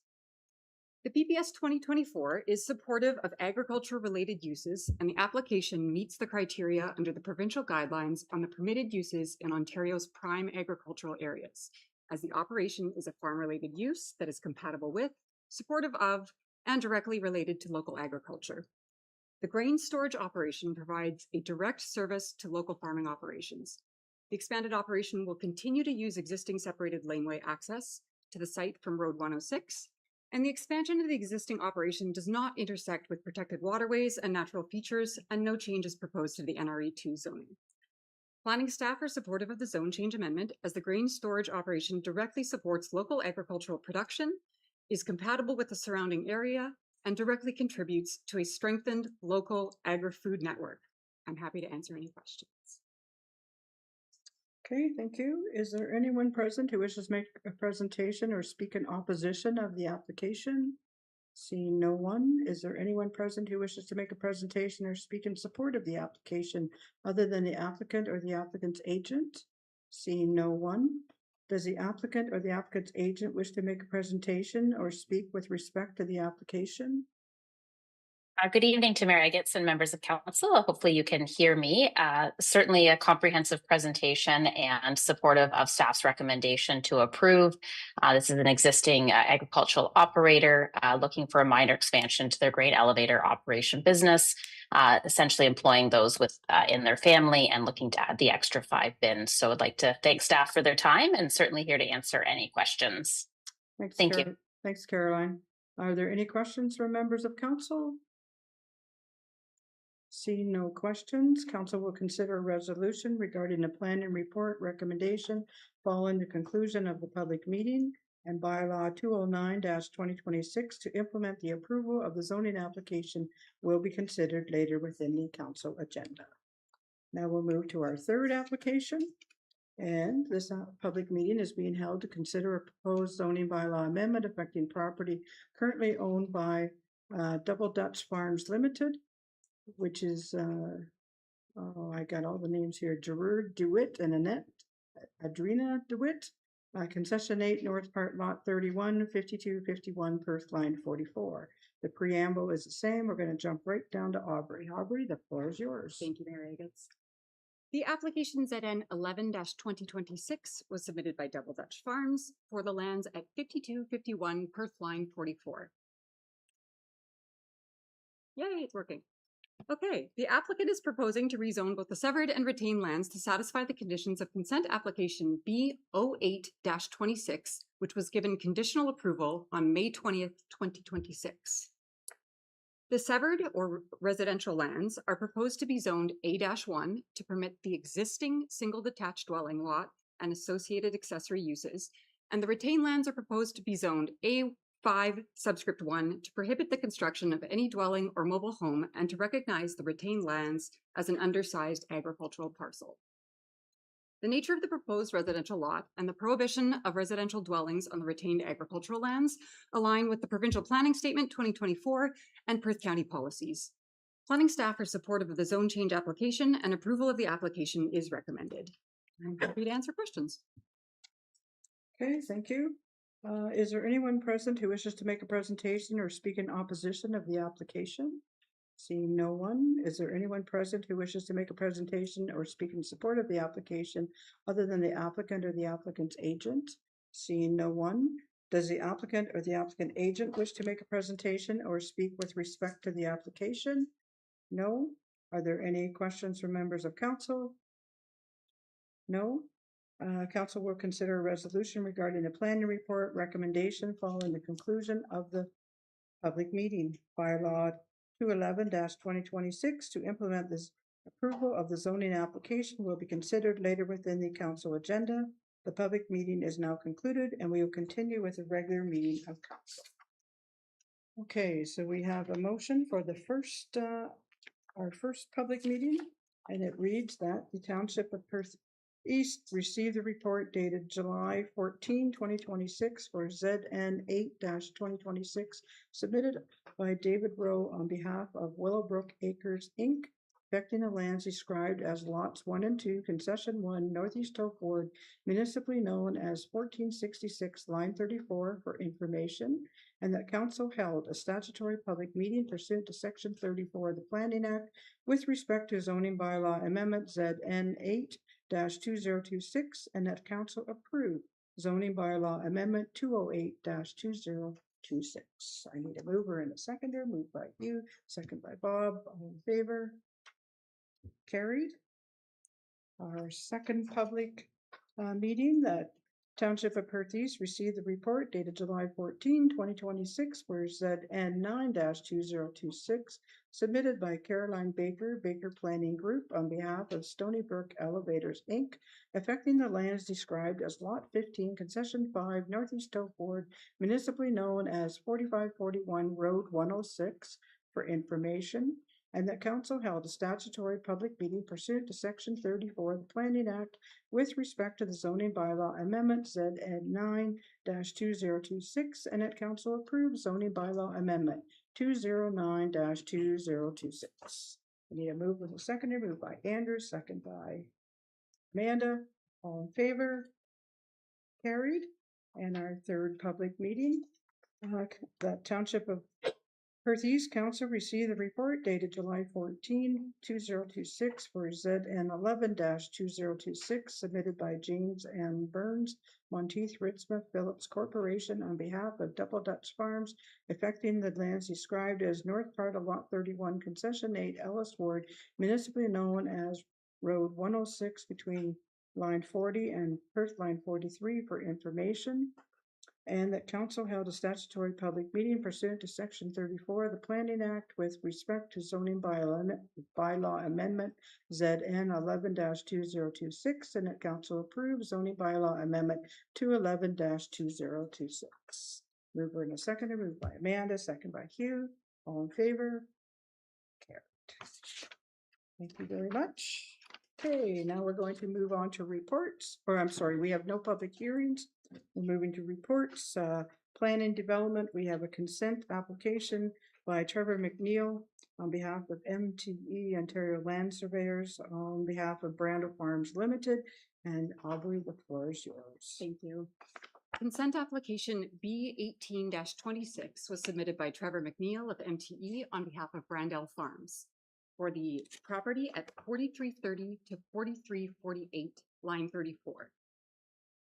The property is designated agriculture with a natural heritage features overlay. It's zoned agricultural zone with a special agricultural commercial industrial zone, ACM-25, on the lands to be retained, and special mineral aggregate resources zone, or MAR2, on the lands to be severed. This application intends to create 2 lots that are 30.6 hectares in size. The Perth East zoning bylaw lot minimum is 33 hectares, and this application will require a site-specific zoning bylaw amendment to recognize the lot deficiency, which is included in the Perth East conditions. There are no existing livestock facilities on the lands to be severed, and all other provisions of the Perth East zoning bylaw are met. The lands are currently in agricultural production and are proposed to remain in agricultural production. The proposed lot size of 30.6 hectares represents an appropriate lot size for continued agricultural use of the land. The lot size does not meet the requirements of the Perth East zoning bylaw, which is 33 hectares, However, staff are satisfied that the proposed lot area is of an appropriate size for the agricultural use in the area with sufficient area to maintain flexibility for future changes in agricultural operations. The arable land of the lot to be severed comprises the entirety of the land, save for the farm cluster, as the aggregates have been removed and the area zoned MAR 2 is currently in agricultural production. The arable land on the lot to be retained is currently cropped, except for the area zoned ACM-25 and a water body and small portion of the existing woodlot. The proposed severance is not anticipated to decrease the lands and agricultural production on the property. The application for consent conforms with the official plan and provincial policies and maintains the general intent and purpose of the zoning bylaw. Planning staff support the proposed severance subject to the fulfillment of the recommended conditions of consent approval. I'm happy to answer any questions. Okay, thank you. Questions of the report? No questions? We do have a motion that Council of the Township of Perth East advise the Land Division Committee or its delegated authority that the Township of Perth East supports application file B18-2026 submitted on behalf of Brandle Farms Limited for lands described as Lot 9, Les Highway, and North Part Lot 8, Concession 1, Ellis Ward, in the Township of Perth East, municipally known as 4330-4348, line 34, subject to the following conditions. We have 6 conditions, and they're all from Perth East. I will try to condense them a bit. Number 1, that a letter is provided by the clerk of the township advising the secretary treasurer to the land division that all the requirements for the township, financial services, and otherwise have been complied with. Number 2, confirmation be received from the township that the apportioned schedule of municipal drains in the area are reviewed and updated. Number 3, confirmation be received that the severed and retained lands have been appropriately rezoned. Number 4, confirmation that the accessory structure garage along with the proposed property line is removed. Number 5, confirmation be received that the severed and retained lots have been assigned separate municipal addresses and signs. And the 6th condition, the confirmation that the entrance permits are received from the Ministry of Transportation for each of the entrances at 4330 and 4348, line 34. The county has 2 conditions, and they are: number 1, confirmation be received from a solicitor that certificate of the official be scanned and attached to the electronic registration, and the second one, the Land Division Committee be provided with a description that is consistent with the application and equal to that required for registration of the deed/transfer. Moved by Jared, by Stevens there for land in Southeast. Aubrey, the floor is yours. Thank you. Last one. So consent application B20-26 was submitted by Stephen Zare for the lands at 1849 line 33.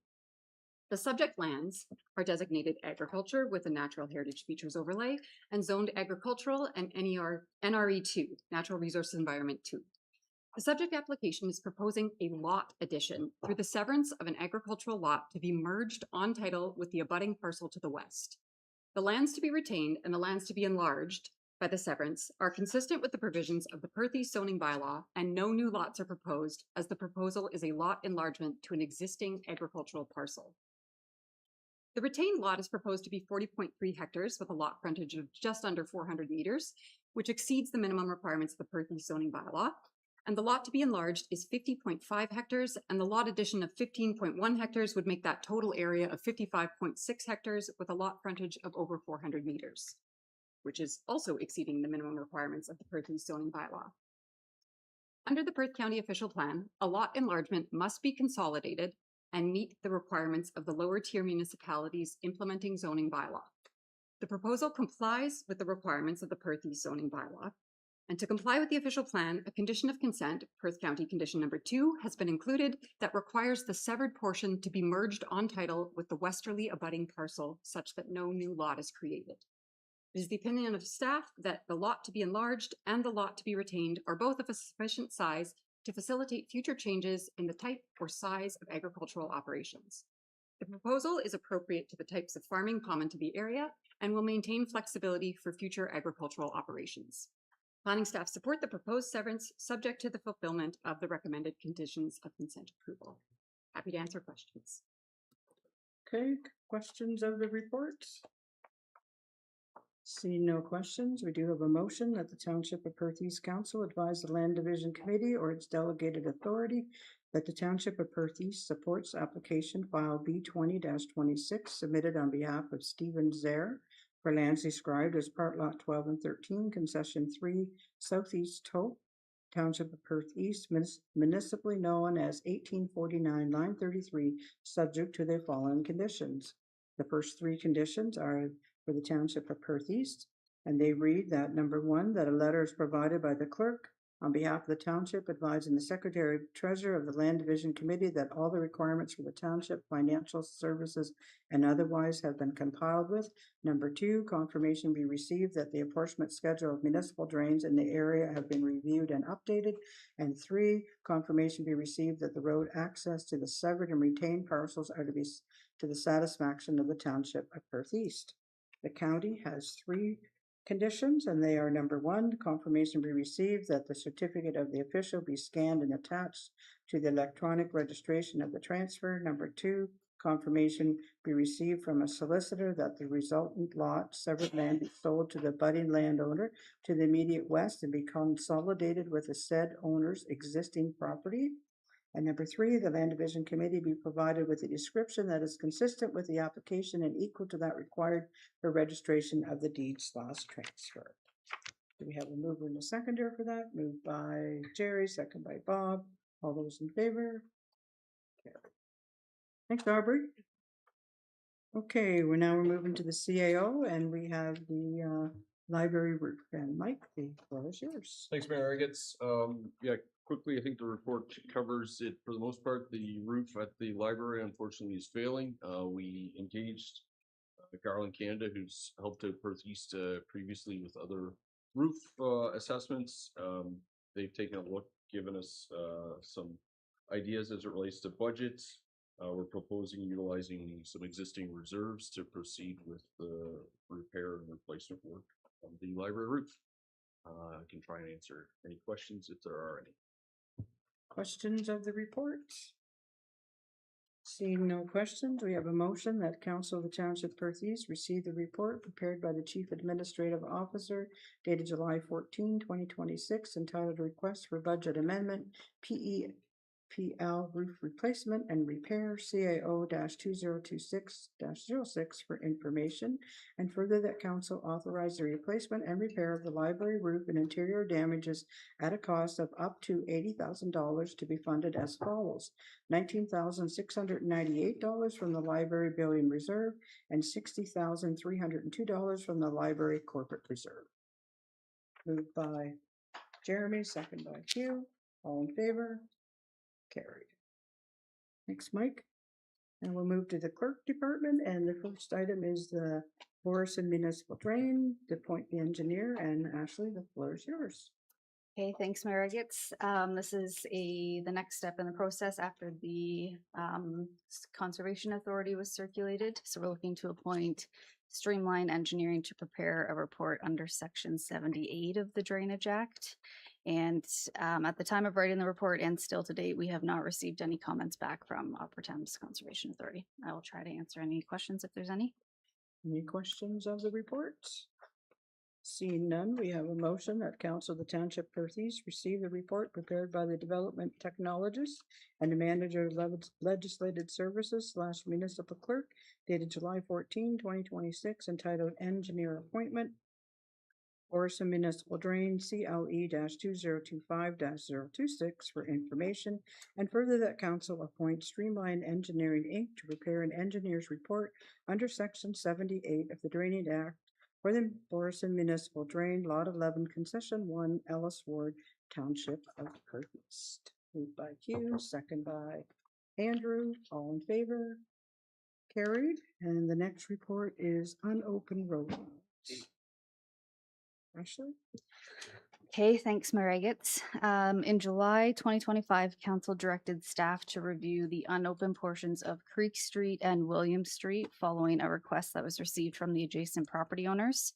The request is primarily to allow the owner of 4300 line 61 to purchase the Creek Street road allowance, which outlets to Road 124, to create an alternative access for a proposed secondary dwelling and then meet the Conservation Authority setback requirements. So staff have worked with the affected property owners, the solicitors. We've retained a survey to prepare a draft reference plan and have worked on drafting a sale agreement to dispose of those two unopened road allowances pending council's approval tonight. So historically, the roads were intended to be closed in 1876, but the bylaw was never registered. So we now have to formally stop up, close the road allowances, and declare them surplus before we can sell them. So based on the survey on the screen, the blue section is part 1. So this, if you're looking in the package, it would be on page 329. I tried to get staff to help me make it a little bit easier to actually picture what that looks like, because there is a draft subdivision, which makes it a little hard to look at. But part 1, we would be looking at proposing to convey it to the owner of Park Lot 5, which is north. And then the green section, which is part 2, would be conveyed to the owner of Park Lot 3 and 4. Which is in the middle of the screen. And then the unopened portion of William Street, which is the entirety of the yellow on the screen, would also be conveyed to the owner of Park Lot 3 and 4, as it contains an existing fiber optic line that is serving only that property owner, which is 4300 line 61. Any required easements would be addressed during the conveyance. The proposal would be that we would sell William Street as is to 4300 line 61. So gravel, if they need any permits from conservation authorities, that's entirely up to them. So tonight, what we are looking at having approved is the deeming bylaw, the direction for me to register the bylaw with the land registry office, stop up, close, and declare both Creek Street and William Street surplus to the needs of the township, and then authorize staff to continue with the next step in the process, which would be the sale of William Street and Creek Street to the recommended property owners in the report. I will try to answer any questions if there's any. I think that's it. Okay, questions of the report? Nope, seeing no questions. Okay, we do have a motion that the Council of the Township Perth East receive the report entitled Purchase of Unopened Road Allowance, Creek Street, CLE-2026-27, dated July 14, 2026, prepared by the Manager of Legislative Services / Municipal Clerk for information, and further that council give 3 readings to bylaw 30-2026, being a bylaw to deem certain lots with Plan 291 Mornington Ward outside a plan of subdivision, and further that the clerk be directed to register the approved deeming bylaw at the land registry office, and further that council stop up, close, and deem surplus parts of William Street and Creek Street, Mornington Ward, being Creek Street Plan 291 between Arthur Street and William Street, pin 53064-0040, and William Street Plan 291 north of Albert Street and Park Creek Street Plan 291 north of Albert Street, pin 53064-0094. And further, in accordance with the Township Policy CL-1.06, sale of corporate property, council directs staff to sell the Creek Street Road allowance directly to the adjacent property owners, being Part 1 to convey to PIN 53064-0063, and at Part 2 be conveyed to PIN 53064-0134, and that the William Street Road allowance be conveyed to PIN 53064-0134. Mover and seconder, moved by Hughes, second by Jerry. All those in favor?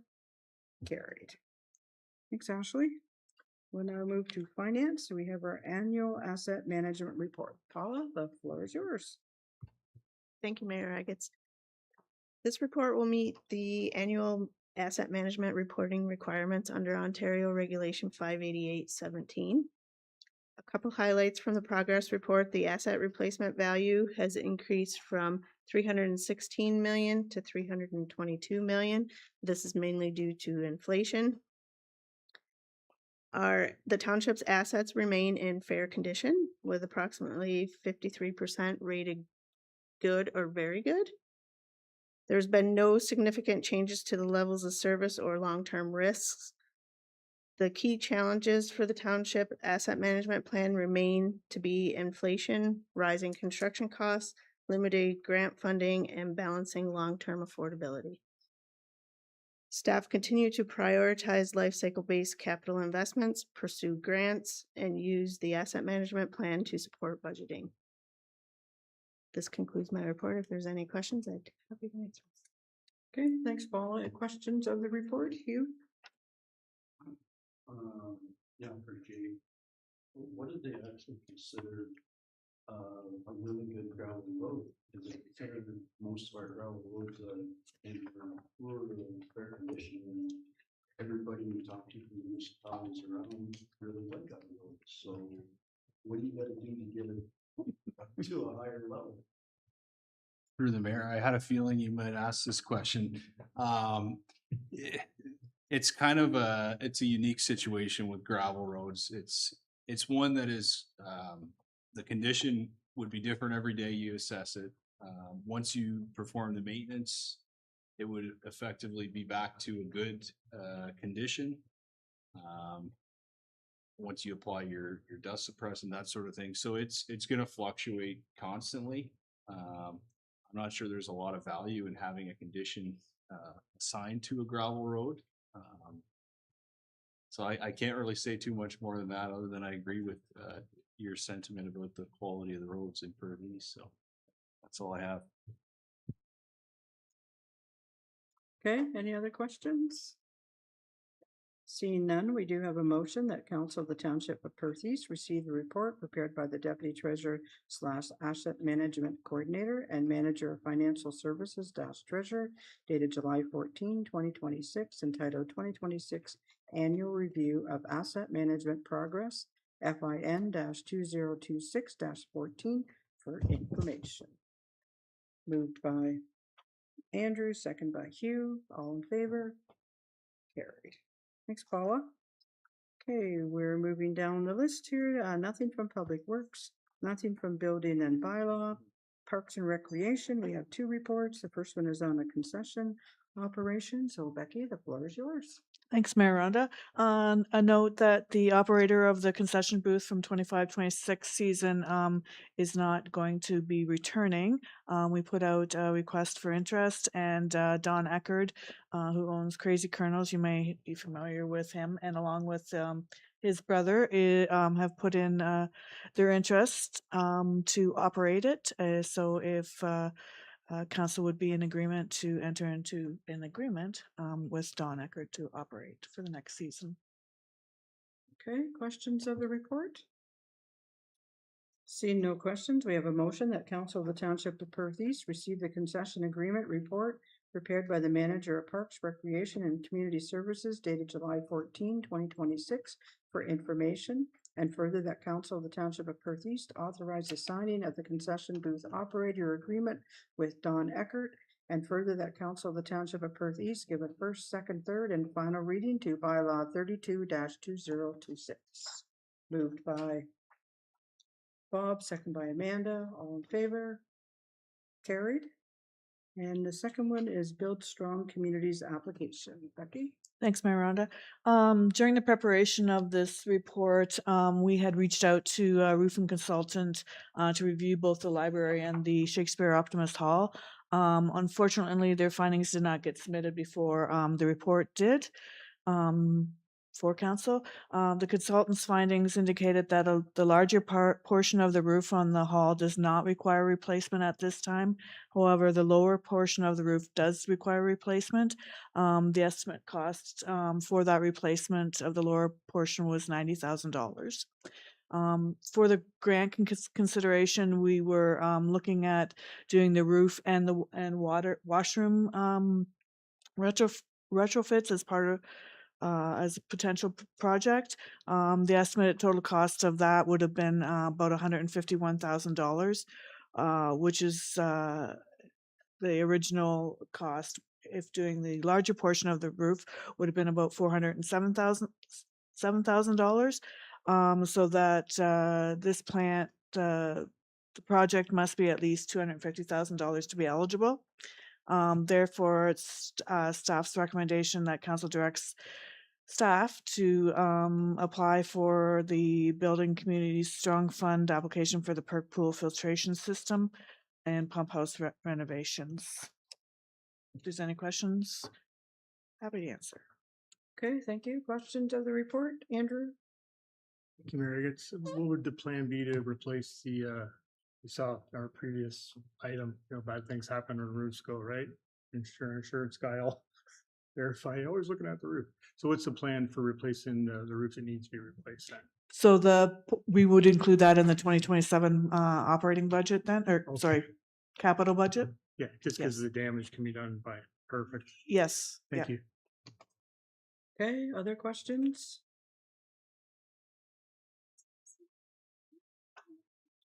Okay, we're gonna do two motions.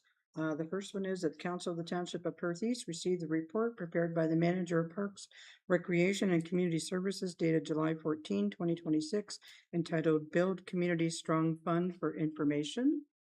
Moved by Hugh, second by Jerry, all in favor. Carrie? And then the second motion. Oh.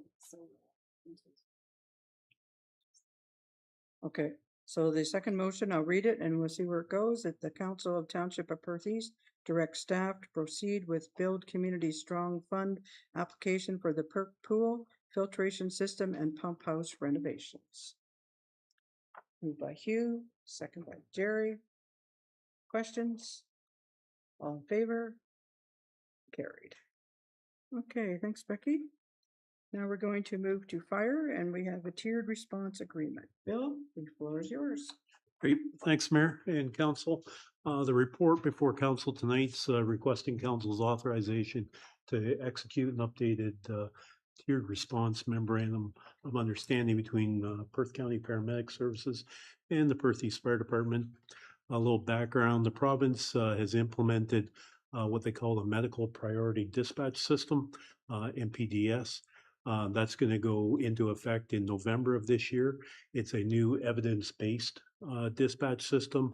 The call takers ask a lot more questions so they can drill down exactly what is wrong with you and what kind of help that you need. It's done that way to make 911 calls, the response more accurate as far as what you need. But it also requires all tiered response agreements across the province to be updated. So we've been working with Perth County Paramedic Services over the last few months to develop a new response plan matrix that converts our existing dispatch criteria into this new MPDS format and maintaining our current level of council-approved service. The type of calls we currently respond to remains unchanged. But hopefully with the updated MPDS service, the types of calls that we go to are ones where we're actually going to make a difference on, and less calls where we're not required. And I'll gladly answer any questions. Okay, thank you. Questions of the report?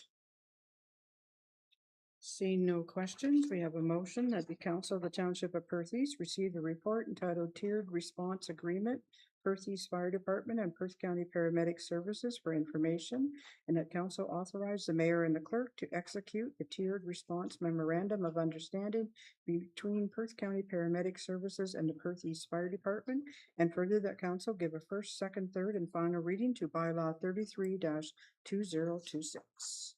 We need a mover and a seconder, moved by Andrew, second by Hugh. All in favor? Carried. Thanks, Bill. Okay, correspondence. We have one item. We have a letter from the Milverton Business Association about their Moonlight Madness, and they want some roads closed for that. We've done this several times in the past. Any questions about this? If not, we have a motion that the Council of the Township of Perth East receive the correspondence from Jeremy Matheson, President, Milverton Business Association, dated July 14, 2026, regarding the Moonlight Madness event on August 20th, 2026, road closure request for information. and that council approve the temporary road closure of Main Street, Milverton, from George Street to downtown to Grove Street for the evening, starting at 4 p.m. and reopening at approximately 9 p.m. in order to accommodate the Moonlight Madness event, and that the event organizers provide sufficient volunteers necessary to control detoured/rerouted traffic, and further that the certificate of insurance state that the corporation of the Township of Perth East and the County of Perth be added as additional insured, but only with respects to their interest in the operation of the named insured. We need a mover and a seconder for all that. Moved by Bob, second by Amanda. All in favor? Carried. Okay, now we're going to move to council and committee reports. My mayor's meeting log is there where I was the month of June. It was a very busy month. Any questions? Okay, any council reports on committees, Jerry? Just a quick verbal, the library board, we met before council, and they'll be happy that the roof's gonna be repaired, as will staff. With the OPP, great to see them here tonight to present their report. We did meet this morning, their monthly meeting. One thing I want to highlight is we had a request from someone about police checks. Police checks were taking so long to get done, especially for volunteer positions for school. So as part of the board, we sent this to the commissioner, and the commissioner got back to us, and they revamped things to hopefully get things moving better. They're saying that their target is 10 days for a turnaround for police checks. So probably close to 30, but it all depends on the timing. You know, people go back to school. It was mentioned today that Avon Maitland, there's 700 staff that need to be put through the system for that. So it's timing, but I mean, hopefully that helps. So that's something I brought forward, and hopefully that gets better. And that's all I have to report from these. Okay, thanks, Jerry. Anyone else? Jeremy? You got the road closed here for the Moonlight Madness next month. We're also looking for nominations for the Pillar of the Community from the MBA, the Milverton Business Association as well. You can email those into me. And the theme this year for Moonlight Madness is to wear your favorite sports jersey, sports themed, and 60 years of four-wheel drives hockey. I'll call it four-wheel drives. Everyone else calls it drives, I think, but so come on out that night, and Rhonda and you guys are happy to come out and say a piece as well when we present the Pillar of the Community Award too. Okay. Anyone else have any reports? If not, we need a motion to accept the mayor's meeting log and the verbal reports from Jerry and Jeremy. Moved by Amanda, second by Hugh. All in favor? Carried. Okay, we're moving down to bylaws. We have first, second, third, and final readings. We have 8 bylaws. We have bylaw 30-2026, a bylaw to deem certain lots not to be registered on a plan of subdivision. That was item 8.3.2 tonight. We have bylaw 31-2026, a bylaw to stop, up, and close and deem surplus parts of William Street and Creek Street, and that too was 8.3.2 tonight. Third one is bylaw 32-2026, a bylaw to authorize entering into an agreement for the management and operation of the concession services at the Perk. The fourth one, bylaw 33-2026, a bylaw to authorize the signing of a memorandum of understanding between the township and the corporate and the County of Perth for the tiered response, medical response, and that was item 8.8.1 tonight. The fifth one, bylaw 113-2026, a bylaw to collect for financial maintenance on the Cootsie Municipal Drain and Ellis Ward. The sixth one, bylaw 208-2026, a bylaw to amend bylaw 30-1999, and that was item 7.1.1 tonight. The seventh one, bylaw 209-26, again to bylaw to being a bylaw to amend bylaw 30-1999, and that was item 7.1.2 tonight. And the last bylaw is bylaw 211-2026, being a bylaw to amend bylaw number 30-1999, and that was item 7.1.3. So we have first, second, third, and final reading for, oh, she's telling me something different. Oh, sorry. So number 5 was Southeast Hope Ward, not Ellis. For some reason we have Ellis tonight on the brain. But anyway, we have those 8 bylaws, first, second, third, and final readings. We have a mover and a seconder for that. Moved by Jeremy, second by Hugh. All in favor? Carried. Okay, do we have any notice of motions? Any other business? Any announcements? We don't have a closed session. We don't need that. So we're down to confirmatory bylaw. And that motion reads that bylaw 34-2026 being a bylaw to confirm the proceedings of the Council of the Township of Perth East at its regular meeting held on July 14, 2026 be read a first, second, and third time. Moved by Amanda, second by Bob, all in favor. Carried, and the last motion of the night is to adjourn our meeting council be adjourned at 9:24 p.m. Moved by Jerry, second by Amanda. All those in favor? Carried. Thanks, everyone. Enjoy the rest of your night. Bye.